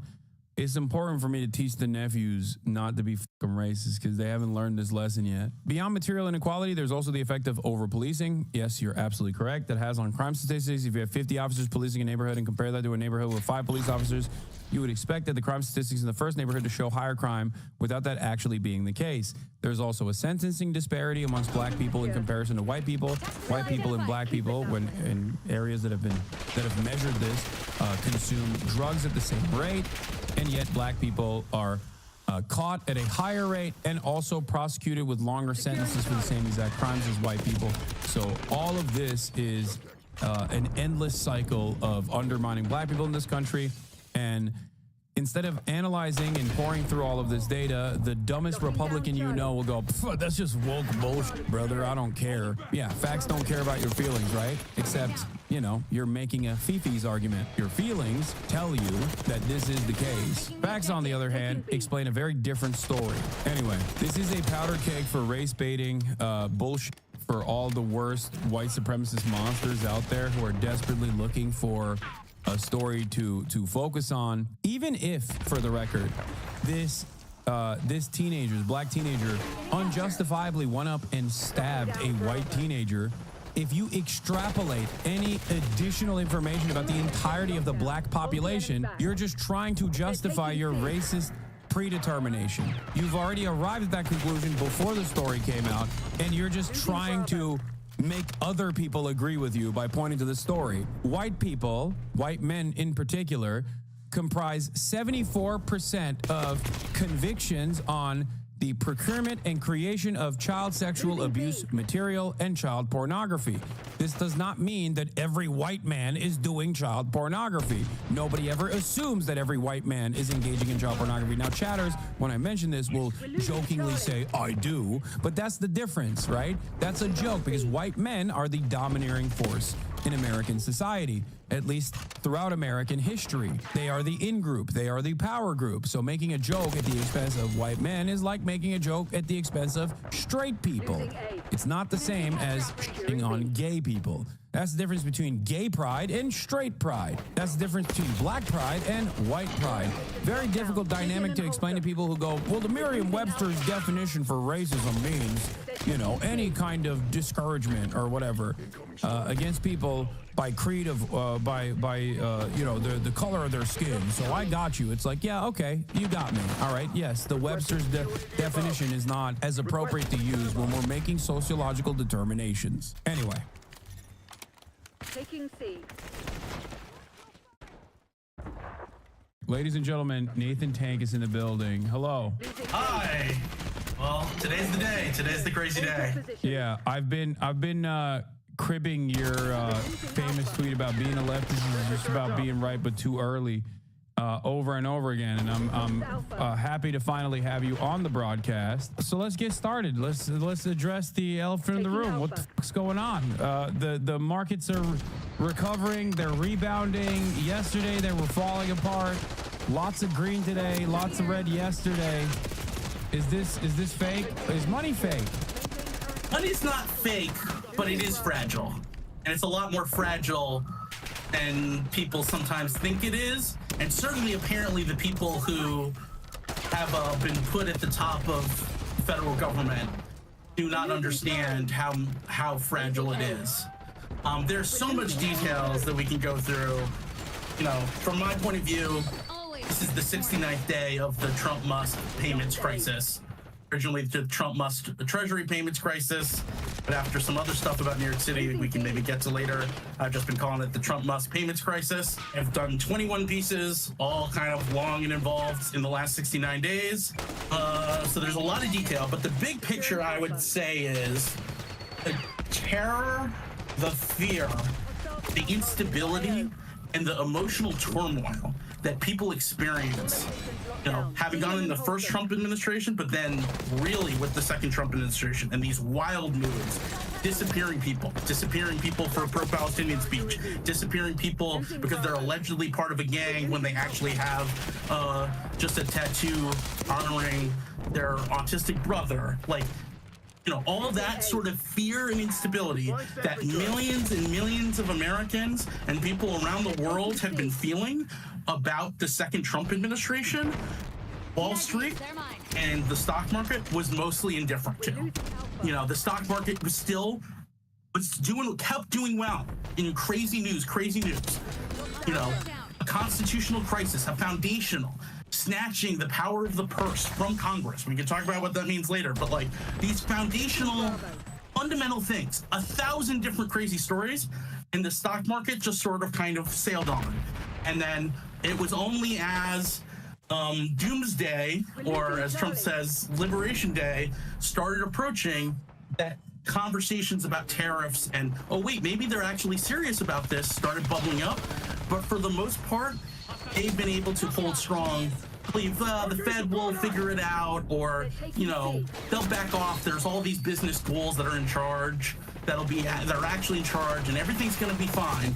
They have been able to just sort of have a calm, lackadaisical outlook. These are the people who were so confident that Trump getting elected would be good for the stock market, that not only did they think it would be good for the stock market, they thought it should be so much better for the stock market that in advance of Trump getting elected for the second time, the stock market started just trading on the perceived odds of Trump winning. So the odds of Trump winning going up, and we know that because the stock market is up. So it's not just that they thought the stock market would do well, they thought it would do so much better than it would do under Biden because you know, I don't know, business guys are like, you know, a dominant right-wing mood and opinion throughout the financial elites of our society, the increasingly influential financial technology or fintech elites of our society, and they were riding high, and Trump finally did something that could make them understand who he is. And what the stock market has been doing for the past 5 days, 6 days, however you want to put on it, what the stock market has been doing is finally trading the way ordinary Americans have emotionally felt about Trump news. Oh, a good sign. Oh, maybe things a little bit better. I'm looking for any sign of hope. Oh, terrible news. I'm desolate. And that emotional turmoil is now what the stock market trades on. And there's literally an index of volatility. It's in the financial products that they trade like any other, or products that are linked to this index. VIX, right? The VIX. Yeah, the VIX. And the VIX is essentially has just become a measure of how freaked out and how uncertain Trump is making them feel. And the VIX blew out for the last 5 days. It's doing a little better now because of the latest news. We'll get to that. But the big picture is Wall Street is finally having the experience of Trump that everyone else is having. That's what's happened now. Wall Street is finally experiencing Trump the way we all, and they don't like it one bit. Because it involves 16 hours, for them, it involves 16 hours a day, and the disappearing and reappearing of trillions of dollars of wealth in a matter of minutes, including over fake tweets that get picked up in the media and run for 15 minutes like it did Monday. And it's literally created, and that's just the U.S. stock market. I mean, 20, 30, 40 more trillions of dollars of volatility, of value, monetary value appearing and then disappearing, move on any sign of what is going on between Trump's 2 ears. And they don't like it. And so this is Trump couldn't help but touch the stove. He just couldn't do it. He couldn't. He was doing so well at destroying so many things without getting a sufficient reaction, cowering to elite law firms, all of this. And he did such a good job of really doing a real success at, you know, walking through American institutions, but he couldn't leave well enough alone. He had to touch the stove. He had to believe in his big, beautiful tariffs. And now Wall Street is finally living in the world that we all live in. Yeah. But aside from the instability, I mean, the reason why I say money is so fake is partially because of the initial rebound that we saw with the fake tweet that then turned out to be Trump policy later down the line regardless, and the rebound that we're seeing is a consequence of that as well. Whereas the instability still remains, as you mentioned, and not only does the instability still remain, but also a lot of these tariffs still remain. 10% universal tariffs slapped onto every single good is a broad sales tax that will drive up prices across the board. It's a regressive tax. It is going to make it more costly for the working class regardless. And on top of that, Donald Trump seemingly has implemented a de facto trade embargo on our largest trading partner. So the fact that the markets are still in the green because there is a moment of respite from the insane universal application of tariffs to our allies and other trading partners is simply not enough. I think the market is reacting in a way where they're saying, okay, he's not that crazy, but what remains is the truth that what he did is still an insane move that will drive up prices and also destroy certain sectors regardless that still rely on Chinese goods. It's not just like Temu and Shein. You know, there's still plenty of stuff that's manufactured in China that the American economy relies on. Am I incorrect in this assessment? None of that is wrong, but you're thinking in the time horizon of the potential economic impacts over months or years. That's not where we're at. Wall Street is now thinking in terms of minutes and hours. Yeah, I mean that to me is insane. But it's not that. Well, it's not insane though, because for what's going to happen months from now to matter, you have to make your payments. You have to meet your obligations today, and the volatility VIX blowing out so much is immediately an existential thing for certainly every non-bank financial firm on Wall Street. And like, if VIX had gone, if volatility had gone up 10 or 20% more than it did, and there was no relief at all at any point of this day, many firms would have failed. Yeah, that's what we're talking about. Like, we're talking, and this is why I talked about today was the Lehman, in my piece did this morning, that today is the Lehman Brothers moment, comparing it to September 15th, 2008. Oh yeah.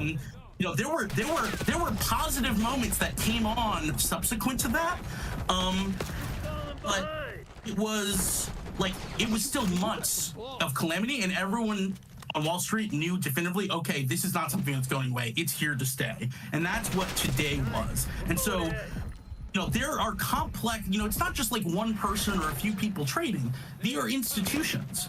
And they're you know, the big picture is a lot of our institutions, for various sort of complicated, you can read my piece from today on it, financial regulatory issues coming into this crisis, post-2008, ways that the financial regulators tried to fix things that were inept, that didn't work, post-2008, left a set of vulnerabilities that were papered over by hedge funds. So we need someone to buy a ton of treasury securities. Well, the hedge funds are going to do that. They're going to leverage up, which basically just means they're going to have a whole bunch of liabilities against their net worth, their assets minus their liabilities. And they're going to have when you lever up, you can have a big balance sheet with not that much net worth. And so you can hold hundreds of billions, maybe even $1 trillion treasuries, whatever it is. And across however many hedge funds, you can absorb what's out there. And so liquidity, you know, a certain level of stability in our system, because we didn't build anything better, or more specifically, because regulators, central bankers, whatever, didn't build anything better. They thought it was too politically difficult to get through building what needed to be done. They just sort of tried to paper over with what is. Hedge funds became increasing, and high-frequency traders and all this became increasingly essential to our financial system, specifically in the last 15 years. And what that means is that when volatility goes up a whole bunch, they've got these risk models that tell them, oh, look, volatility is a bunch. You're only supposed to be taking this much risk with this much net worth, with this much assets minus liabilities. So you gotta get rid of a bunch of risk. You have to pay down your debts. And so they go selling assets to pay down their debts, causes a whole bunch of problems. They also are trying to sell the assets that won't go down, they think will go down the least, to treasuries. So that's why, even though this is normally in a crisis, there's a flight to safety, a flight to treasuries. Why it's not happening now is because our financial system is increasingly reliant on hedge funds. They were treating treasuries as cash. Now they're not. Now that was looking kind of wobbly, and so the Federal Reserve is going to have to step in and buy a whole bunch of treasuries. But it doesn't really solve the problem, because the fundamental problem is not the treasury market. The fundamental problem is Donald Trump is Donald Trump. And so Donald Trump, the market is just trading on quote unquote what you might call hyper fundamentals. But the only fundamental, the only sort of determining whether there's economic value going to be out there or not, Donald Trump, and it's what he's saying minute to minute. And that's inherently unstable. And Wall Street can't operate on this level of instability. Wall Street, if there's too little instability, if there's too little volatility, there's no profit to be made because you can't trade. There's no volatility to trade on. You know, trading profits are up for the big banks, but they're losing on everything else besides trading. And But on the other side, if there's too much volatility, the system can't function. It buckles. And so that's when everything's supposed to fit in. And normally what would happen, you know, like what happened in 2020, like what happened in 2008, central banks would step in 2020, some with fiscal policy would step in to stabilize things while trying to still deal with the structural problems. You know, the Federal Reserve didn't make supply chain issues go away. What it did was stabilize the financial system so you could start thinking about these longer term economic problems. And the thing is, how do you have central banks stabilize the financial system when the thing destabilizing it is not a pandemic? It's not just inherently some financial issues on Wall Street, but it is the president of the United States doing insane illegal things every day and basically threatening to blow up the world. Like, he put in 104% tariffs on China today. Like, that's what it came in at midnight. And what do you do with that? Like, there's just nothing you can do. And they're trying appeasement, they're trying all these things. But ultimately, now Wall Street is in the situation where Trump having the reins, Trump being in control, is inconsistent with them having a viable business model. And so the question is the business model of Wall Street gonna go, or is Trump gonna go? Or is Trump going to be mollified or like neutered in some way that can get the instability down sufficiently that things will be okay? Things is down now, but it's still very elevated. This is not going away under, Trump just saying, there's a 90-day relief or whatever. Yeah, well, that's what I was going to say. It seems like he's still doing the old Trump initiative of, like, he gets a boss call from Jamie Dimon, or he sees some numbers not moving in the direction that he thought it would, and he gets a little scared and at least backs away for a little bit to offer temporary relief. So if that's any indication of how he's going to operate, then I mean, he'll still make inferences to instability, but he'll ultimately still back down when pushed by Wall Street. But I want to talk about the larger scale project here. I don't think that's true. I don't think that's true. He's not gonna, like, he's backing down now, but like under the scale of Wall Street and how Wall Street thinks, Trump should have backed down over the weekend. And so Trump backing down only this afternoon is insane to them. And so, you know, a lot of people, including people who backed him for president quite prominently, are now thinking in the back of, like, they are basically lost all confidence in him. I think they had confidence in him. It's so mind-boggling, you can't really wrap your head around it. But they've actually lost confidence in him this week, and it's precisely because he doesn't respect the rules of the game. The rule of the game of you're supposed to, as Joe Weisenthal from Bloomberg, wrote very presciently about in November last year, after Trump won, he doesn't respect the stock market vigilantes. That was the phrase from Joe.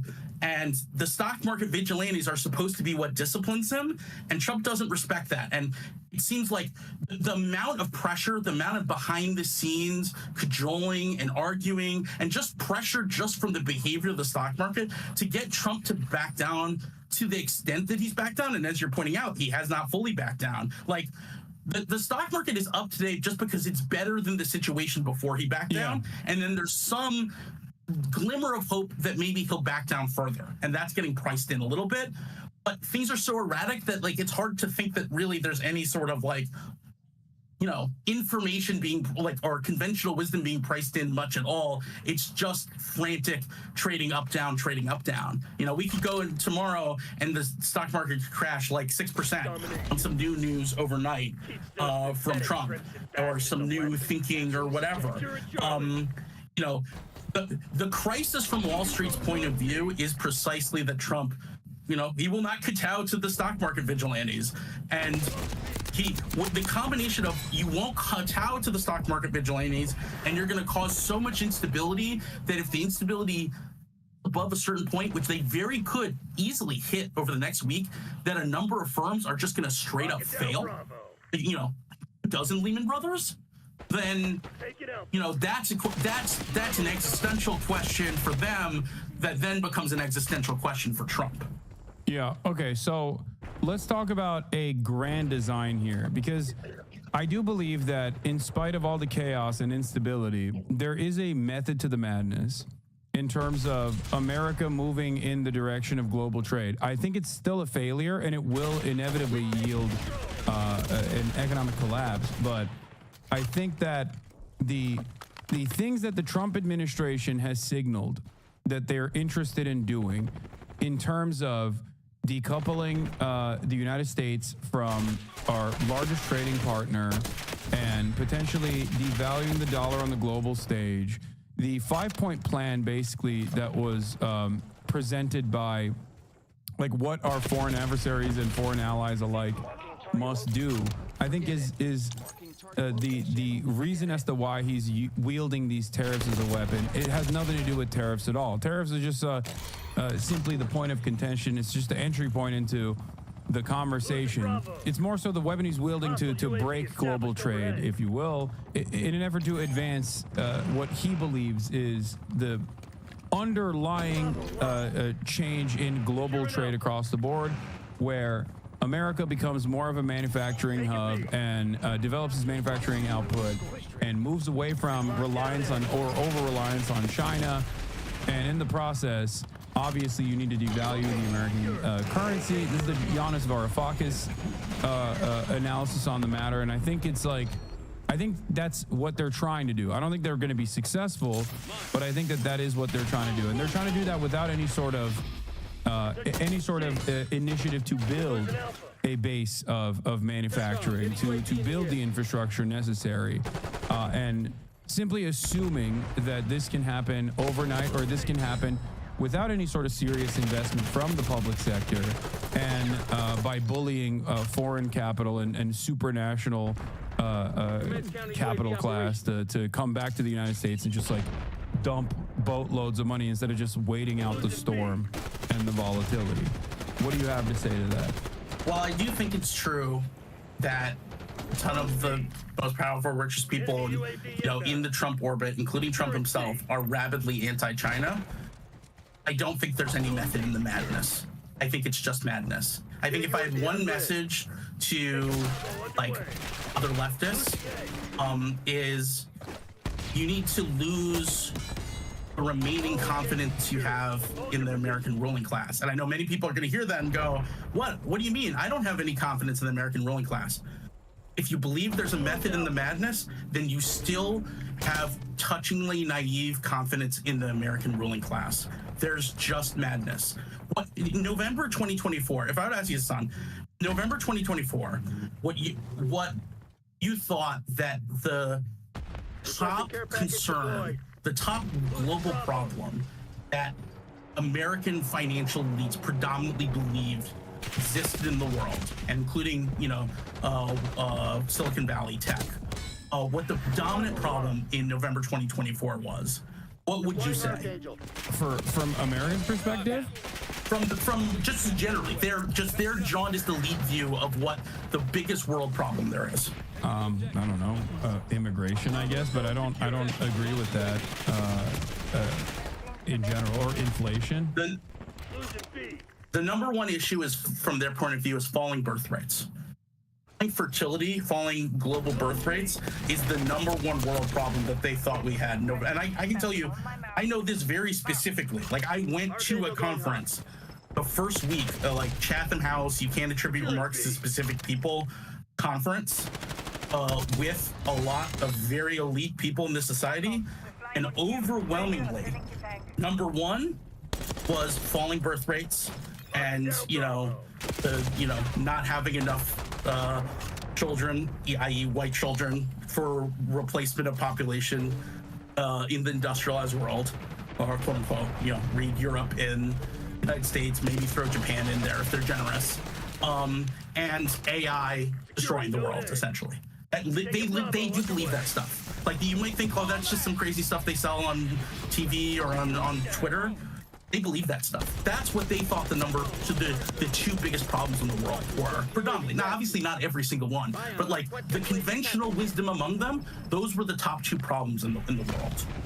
Okay. And it's madness, it's fascism. It's so my point is, the reason I bring that up is that's not, if in your model of what the American lead thinking, those aren't the top two. And of course, China is part of that. And there's a whole narrative they can connect between the fertility in China. And there's all sorts of interconnections between, but the American ruling class has been getting more and more fascist, especially as tech has become more and more prominently involved.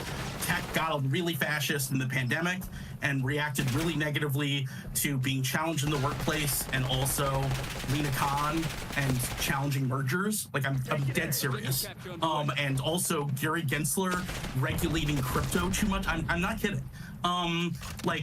They became convinced of Heritage Foundation and Cato Institute narratives about the evil administrative state from those things happening, and then those narratives made sense to them in a way that didn't, plus making themselves fascist on things like Twitter.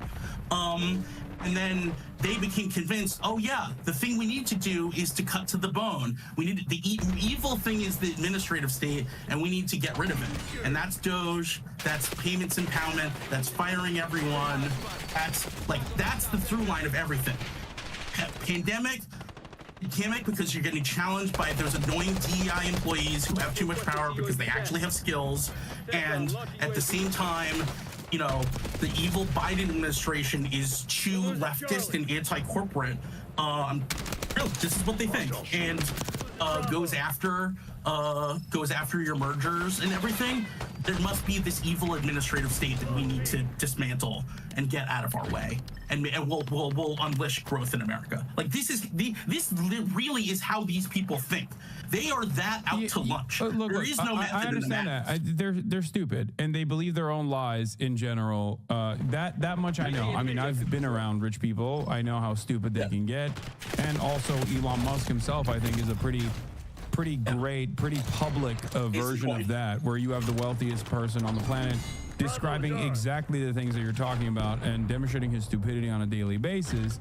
My perspective on this is that governments in general might be motivated by the elite and the interests of the elite. Of course they are, but ultimately governments in general still have long-term plans. Even the American government, which is seemingly more and more focused on the short-term profit motive and defending it to the best of its ability, still has long-term trade plans in general. And I think that this is a long-standing policy of not necessarily, I don't even think trade protectionism is the appropriate way to describe this, because there is no manufacturing base that you are defending in this process, and there is also no interest in boosting manufacturing for the sake of labor in general, but instead it's simply to preserve manufacturing with the fear that I think China might any day, in the aftermath of COVID, when we saw what happened with our supply chains, I think that there is a real fear in the Western world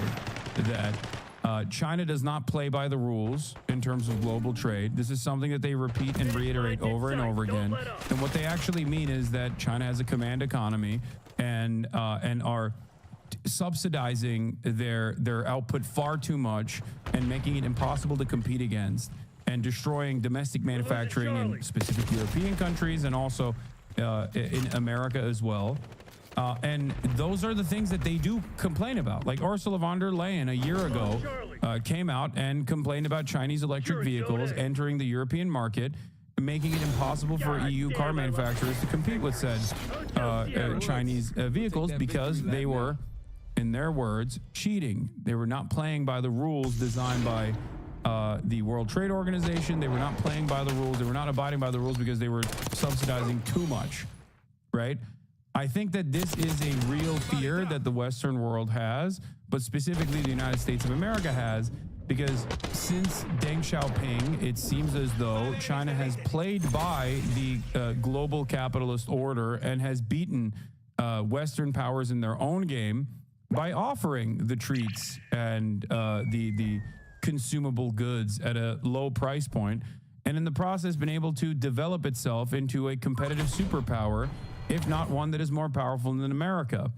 So the goal here, I do think, since the Obama era especially, is moving in the direction of trying to undermine, or at the very least, reduce our over-reliance on Chinese manufacturing, And I think COVID accelerated those fears quite a bit when they noticed that if supply chains are broken, then America could be completely deadlocked. I do think that is what Trump is trying to do. It's just not, he's going about it in this belligerent manner, and also simultaneously will fail because there's no competitive building of the manufacturing base. You don't think that that's correct? You think that all they care about is like birth rates in general? It's not Trump himself, by the way. I'm saying like these are advisors. I don't know. I meant the wider, yeah. So I think what you're saying is generally, like, I would say it's basically an accurate description of the state of play, bipartisan, American ruling class. Yeah. Let's call it roughly 2013 to 2019. And that one of the things that Trump, and then also the Biden administration itself, and that one of the things that Trump getting elected did was a lot of people in the American elite became convinced that it wasn't enough to do kind of military saber rattling with China, that they actually had to do the economic part. And so the Biden administration definitely reflects that dominant instinct, and that a lot of the things that were sold as progressive economic policies were really, like, from their perspective about, or from the perspective of a lot of elites who were willing to back it, was from an anti-China perspective. Okay, we'll do protections, we'll do chips, we'll do Inflation Reduction Act, green energy stuff. I think that, it's true about 2013 to 2019, and it's true about the Biden administration, predominantly. But I do not think it's true about the post-January 6th Republican Party. I think, and especially the second Trump administration, the last 2.5 months. Essentially what has happened is that the kind of existing long-term strategizing elites have been increasingly pushed out, and tons of those people have just been straight up fired the last 70 days. And the ones that haven't are kind of in the sidelines, ducking and covering. And that fundamentally that elite didn't prepare for this moment. That elite didn't think about what if Trump tries to implement his agenda, or Musk tries to implement his agenda by getting direct control of the Treasury's internal payment system and being able to directly pick and choose who gets what payments. The CIA's black budget runs through the Bureau of the Fiscal Service at Treasury, and there's no sign at all of any sort of deep state intelligence service, whatever, making a peep about letting a 25-year-old former SpaceX employee, Marco Alez, bounce around the Bureau of Fiscal Service with full access to their systems, knowing that the data could be downloaded and you could analyze it and figure out the location and identities of every spy America's paying around the world. They haven't made a peep about that. They haven't stepped up about that issue at all. Of course, this may be someone murmured by the scenes, but like tons of the CIA is getting pink slipped. Like the FBI is getting, they had no plan for Trump not respecting the rule of law at all. And no one has gotten us off the on-ramp of the imperial presidency. So the people who, and then at the same time, people who are Trump's inner circle are predominantly people who are new to the league. They're people who became billionaires or got rich or multi-millionaires, whatever, in the last, in the very recent history of American elites. And they've, as we're talking about, brainwashed themselves in Silicon Valley, especially the last few years, with X, and all being on X and feeding themselves fascist bile. So are you saying that, like, I think all of that's dead. So the method to the madness is just like Curtis Yarvin style, nouveau riche, complete takeover of every federal apparatus and rebuilding it in its own vision, and utilizing Donald Trump as like the charismatic force that will allow this to happen. Is that what you're saying? Yes, and what these people discovered, to their great surprise, is they didn't actually control Donald Trump. They thought Donald Trump was bought and paid for somehow. They convinced themselves of this, and Donald Trump is Donald Trump. He is the guy who will say whatever, do whatever.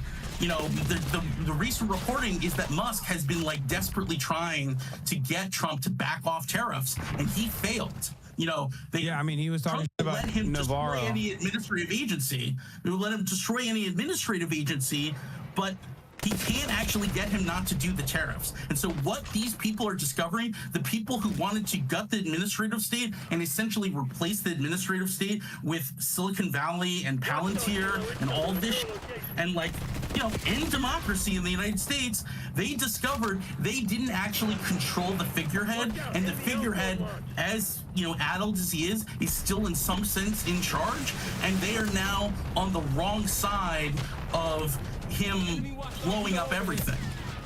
And so that is what's happening in this moment. And that's why, frankly, I am the most relaxed and the happiest I've been and the most optimistic I've been in 69 days, because I saw them taking over and a full fascist takeover without sufficient response, like being very, very much on the table.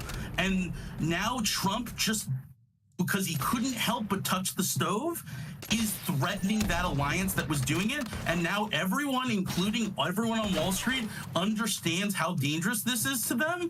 And now we're in a very different world where now Trump is an immediate and direct problem for many of the highest level elites in our society and all of Wall Street, a vast majority of Wall Street. And so as disastrous and crazy and what it's like looking at the stock market move, I'm so, like, you know, my long-term optimism about, you know, the fight against fascism is the highest it's been in the past 70 days or whatever. Okay, so why do you think Trump is so gung-ho on the tariffs then? Like, what's your assessment of that? I think, I mean, you know, I'm not going to claim any expertise on what's going on between Trump's ears, but my sense in watching him and reading the full transcript of the National or the Liberation Day speech is that he's increasingly losing it, and he doesn't really understand what the people who are telling him that he needs to back off are saying. And you know, this is a guy who ran for president because he was made fun of by Obama, and at a correspondence dinner. Like, he is an egotistical, venal person, and he finally feels like he can get to do what he wants to do. And he was frustrated about not being allowed to do it, quote unquote, allowed to do it in the first term. And now he's like, no, I'm going to do it this time. And I think the thing is, like, you know, January 6th, like, you know, leftists, we don't focus on that much, but, like, you know, in a very real sense, he did, you know, even if it was quixotic or embarrassing or terrible, did attempt a coup, and he got away with it, and he got elected president again. Like, if you're Trump and the kind of ego that Trump is, of course he believes he's invincible. And I mean, he's Teflon Don. He is Teflon Don. He has proven that he's Teflon Don. I him last year, and he, you know, made through it. No, but that's not even like, I don't even think it's wrong for him to think that, because all of the institutions have buckled in his presence. So it's not like, of course he's gonna feel that way. I do see that. I'm just saying that, like, I think that there are advisors that he has around him, and I do think that he is following through on Project 2025 fairly closely, piece by piece. So that to me still means that there are perhaps different camps within the Trump White House. Like, on the one hand, you have the libertarian, alleged file, psychopathic elite, the Curtis Yarvin branch. But then you also still have, like, the institutional conservatives, or at least, like, those who are close to institutional conservatives, like the Heritage Foundation people that he still listens to. And I do think that Trump's tariff goals still very much align with America's foreign trade agenda overall, even though it'll still obviously be a spectacular failure, both due to the way that Trump is unveiling this and also due to the other institutional hurdles that already existed and will never be fixed. Like, the closest we've ever arrived, in my opinion, to implementing something that decouples American trade from China was the CHIPS Act, and that was still stunted within the vision of the Democratic Party that is still a pro-capitalist one, still a neoliberal one, a private-public partnership overall. And Donald Trump himself has also said that the CHIPS Act sucked earlier today. He literally said that the closest that the American government in recent history has arrived at like implementing the vision that Donald Trump seemingly is on board with was actually shitty, was actually bad, was awful. So to me, it feels like there is. I think that all that's right. I think all that's right. I think the big picture of like the different camps is right, and I think it fits with what I've seen on the Trump Musk payments crisis and using the payments, weaponizing the payment system against to take over the government and weaponizing it against any political enemy. I think, and the long, broad stroke vision, I think there is like something that's consistent with a longer term vision about the China stuff, but like none of the specifics of the tariff stuff now are any related to it. Like the tariff numbers were literally generated on ChatGPT. Yeah. And that was, according to the Washington Post reporting, that was Trump picked that over the quote unquote more sophisticated versions 3 hours before going to the Rose Garden. It wasn't about tariffs at all. There was no the tariffs very clearly, if you follow what they've been saying, is not real. Even the foreign trade barriers that his advisors set up, that like I think it was like what 400-page document that he held up. Yeah. Those foreign trade barriers that mean anything from like foreign nations and their own domestic regulatory bodies saying that they don't want salmonella chicken, for example, all the way to, I guess, like what they consider to be currency manipulation. Those weren't even, that was just simply a marketing tool. And the reality of the matter was that this calculation, as they revealed later, was simply around trade deficits. I think that vision is also flawed and stupid. I don't agree with their assessment, especially considering that they're the ones who designed global trade to be this way. And America's power is enforced through the dollar being the reserve currency, and 80% of all transactions happening in the international scale happening with the dollar, which means that we have complete control over all trade that happens, even amongst other foreign nations amongst themselves. But like it does feel like there's an interest even by the Trump administration to move, albeit in a belligerent manner, to have some kind of manufacturing capabilities in the States. I don't think they'll be able to pull it off. I think that's the ideological vision. I think that's been Trump's motivation until when he first conceived of this stuff in the 1980s. But I think as this process has gone on, the train has gone away, and I think, for Trump, it's about just a pure id, exercise vengeance and power. And any specifics were vague idea, let's do tariffs to develop a domestic manufacturing, sure. But basically the specifics have been completely overridden from that, and the specifics are just purely all this sort of venal power thing. And there are people, including people very close to Trump, who are trying to get him to do things differently, and he's not listening to them. Maybe there's a couple advisors who are telling him exactly what he wants to hear, but they haven't thought through any of this. They don't understand how, for example, I watched because I try to watch Fox News because that's what you need to watch if you want to. Oh, I watch a lot. I almost exclusively watch Fox News. Yeah. So I watched Laura Ingraham last night at 7 p.m. and her whole segment was about saving capitalism and all this stuff.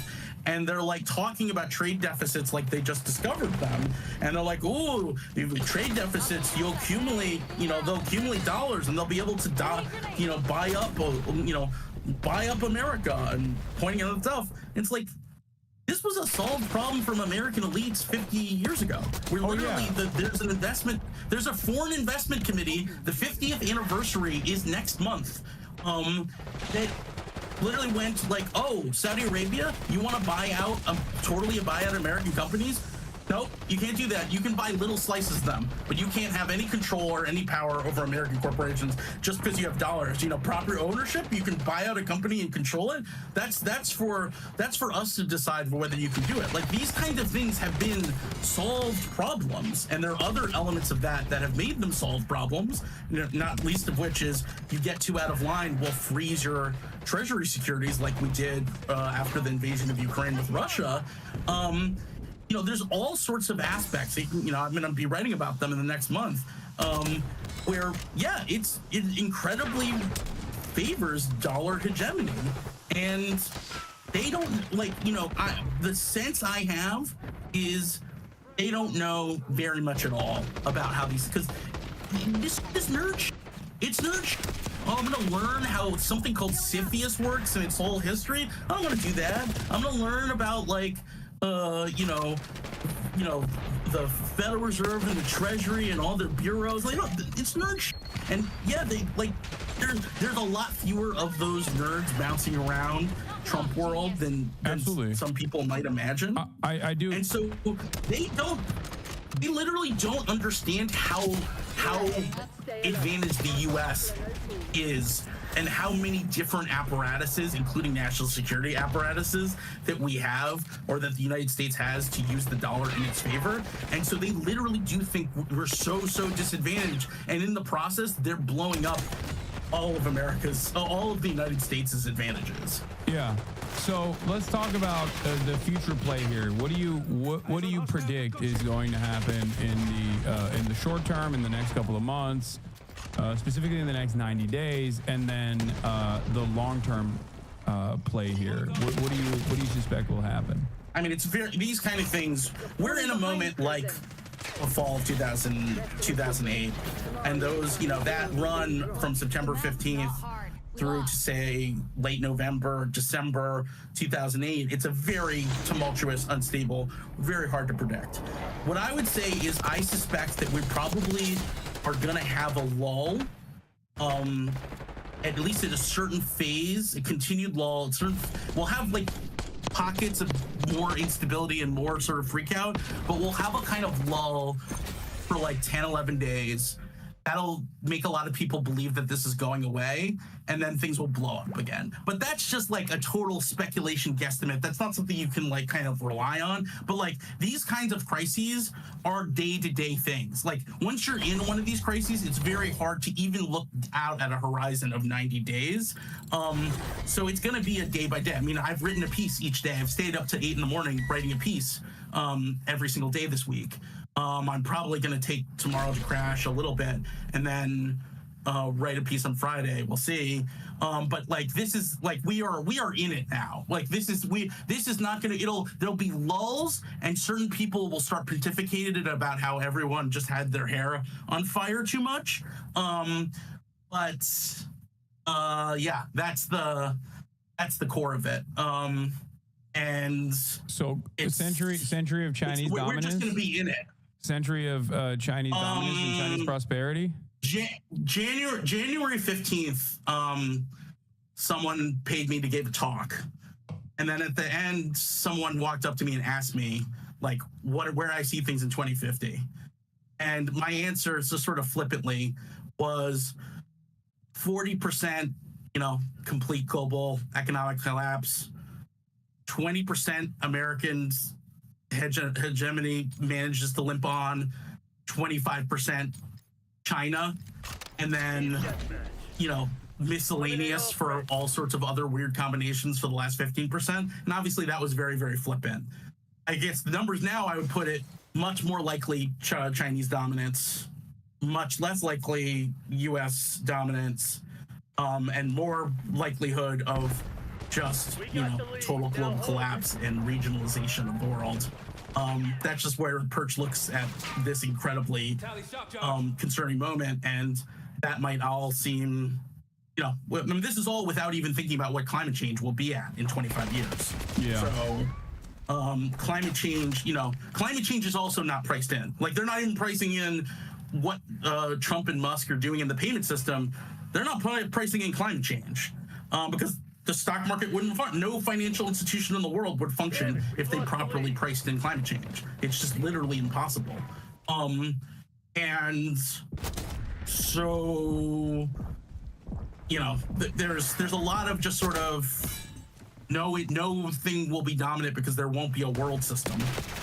Is a thing on the chopping block. But outside of that, yeah. I mean, I think it's a longer conversation about China and why all the things that China, all the reasons that China doesn't want to play that role, and why China has desperately wanted to kind of ride in the sidecar next to dollar hegemony.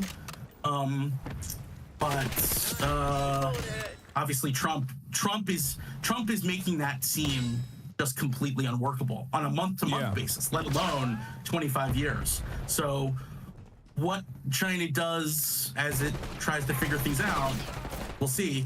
China has a lot of its own problems that are barriers to being that kind of, you know, China doesn't want to become the dominant global currency where it then has to let everyone into their financial market and provide the safe assets to the world, which, you know, providing the safe assets to the world and tight capital controls, they don't go together too well. So it's a much longer, very different conversation.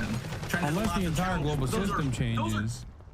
Yeah, and those are governance questions. And the thing is, like, the U.S. has basically been running away from the concept of governance at all, and that's why all the wheels are falling off. Yeah, no, okay, yeah, no, we're definitely in agreement on that. Absolutely. I mean, yeah, no, I just wanted to, before we the future's definitely dire. What's up? I just wanted to throw in that I have a discount code link for my newsletter. All right, if you put it in the chat, I'll spam it. Yeah, I if did. you put it in the Discord chat. Oh, you did? Okay. Where do I go for the? I put it in our message between us. Yeah, I got it. Hold on, I'll spam it in the chat if you guys want to go read crisis notes. Here it is, and with a discount code in and of themselves. Paul Krugman's favorite newsletter. Yeah, I would. And also, I'll say it in the chat since I just announced it on BlueSky a few hours ago that I'm going to have an office. I'm going to have a Manhattan's Notes in the Crises office. It's not going to be public, but I'm going to be expanding. I'll do my own video, audio, and maybe even streaming from my office. Hell yeah. And all my books behind me. So I'm right in that expansion moment where I'm going to be doing a lot more of the things like you do. That's great. I'll need a lot of advice on that too. Yeah, I'm always here to help out. All right, thanks so much for coming on, Nathan, and I look forward to reading. I look forward to reading more from you. All right. Yeah.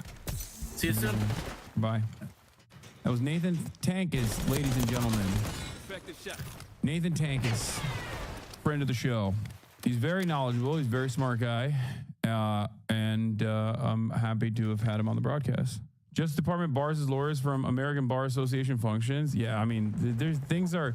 It's really interesting because the one aspect of what Nathan was saying that I completely agree with is the fact that the markets do not respond to all of the political chaos and instability, the erosion of due process, the erosion of the First Amendment, blackbagging people for hurting the feelings of Israel and stuff like that. But the one time that they do actually respond is when Donald Trump f***ed up the bag. And that is also interesting. That's an interesting phenomena that, like, so many people are so locked in to their personal wealth growing and the stock market performing in a way that they expect it to, which is to always grow, that they're just so deluded about all of the genuinely fascist things that the administration has been doing.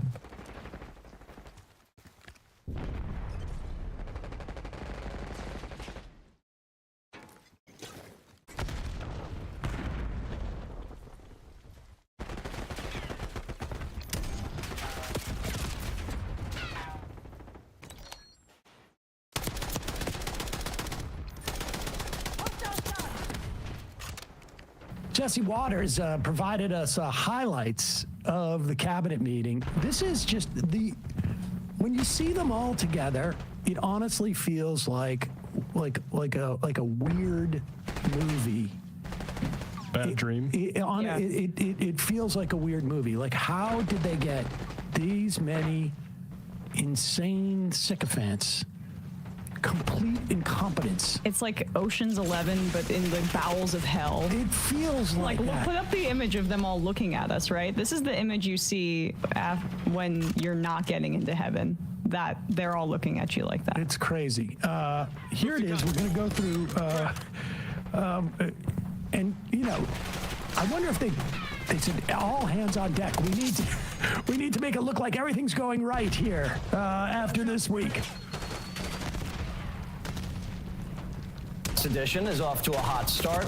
Trump gathered the contestants into a cabinet meeting after a strong we should say quarter. he's selling it as the Apprentice. White House. They're going back to this. He's the boss. I know the idiocracy thing is completely threadbare and worn out at this point, but I mean, yes. Oh yeah. White House edition. Yeah. Yep. The contestants into a cabinet meeting after a strong first quarter. Everyone at this table is doing an incredible job, by the way, I have to say. Incredible. And the relationships are, it's like they're friends. There's really, the relationships are very strong, really good, really strong. And these meetings are very good. They're all nodding like, oh, yeah. We're all good friends. We're all good friends. They're saying that because Musk got into like a screaming match. Was it with Lutnick or something? Yeah. They called Navarro retardo on Twitter. Oh my God. Okay, but everybody's friends, right? Everybody's friends. I don't know what he says. It's like they're friends. Not that they're friends. It's like they're friends. It's like a slumber party. Marco's going to be the first to fall asleep, and we're going to put his hand in a hot bowl of water. Strong, really good, really strong. And these meetings are very good. Can you go back like 10 seconds? I'm sorry. I just want to hear the "it's like they're friends" part. But you know, time. Not quite friends, but like they're friends. Approaching friends. After a strong first quarter. Everyone at this table is doing an incredible job, by the way, I have to say. Incredible. And the relationships are, it's like they're friends. They're really, the relationships are very strong, really good, really strong. And these meetings are very good. No one's going home this episode. Elon, though, he can leave at any time. But Trump doesn't want him to because he's good for ratings. This is so bizarre. Elon's done a fantastic job. Look, he's sitting here, and I don't care. I don't need Elon for anything other than I happen to like him. But I'm telling you, this guy did a fantastic job. I don't need his car. I actually bought one because, and they said, oh, did you get a bargain? No. I said, give me the top price. I paid a lot of money for that car. But honestly, he makes a great car. You know what I do with it? I let the people in the office drive around in it. Sources say America's hard for. This is so insane. It's so insane. Meanwhile, where's J.D. Vance? Is he under like the desk or something hiding? Yeah. Is he like continuity of government sort of? I love the idea of like the Cybertruck that was in front of the White House being the office like ping pong table or something like that. Yeah, the key fab's right by the door. Just grab it up.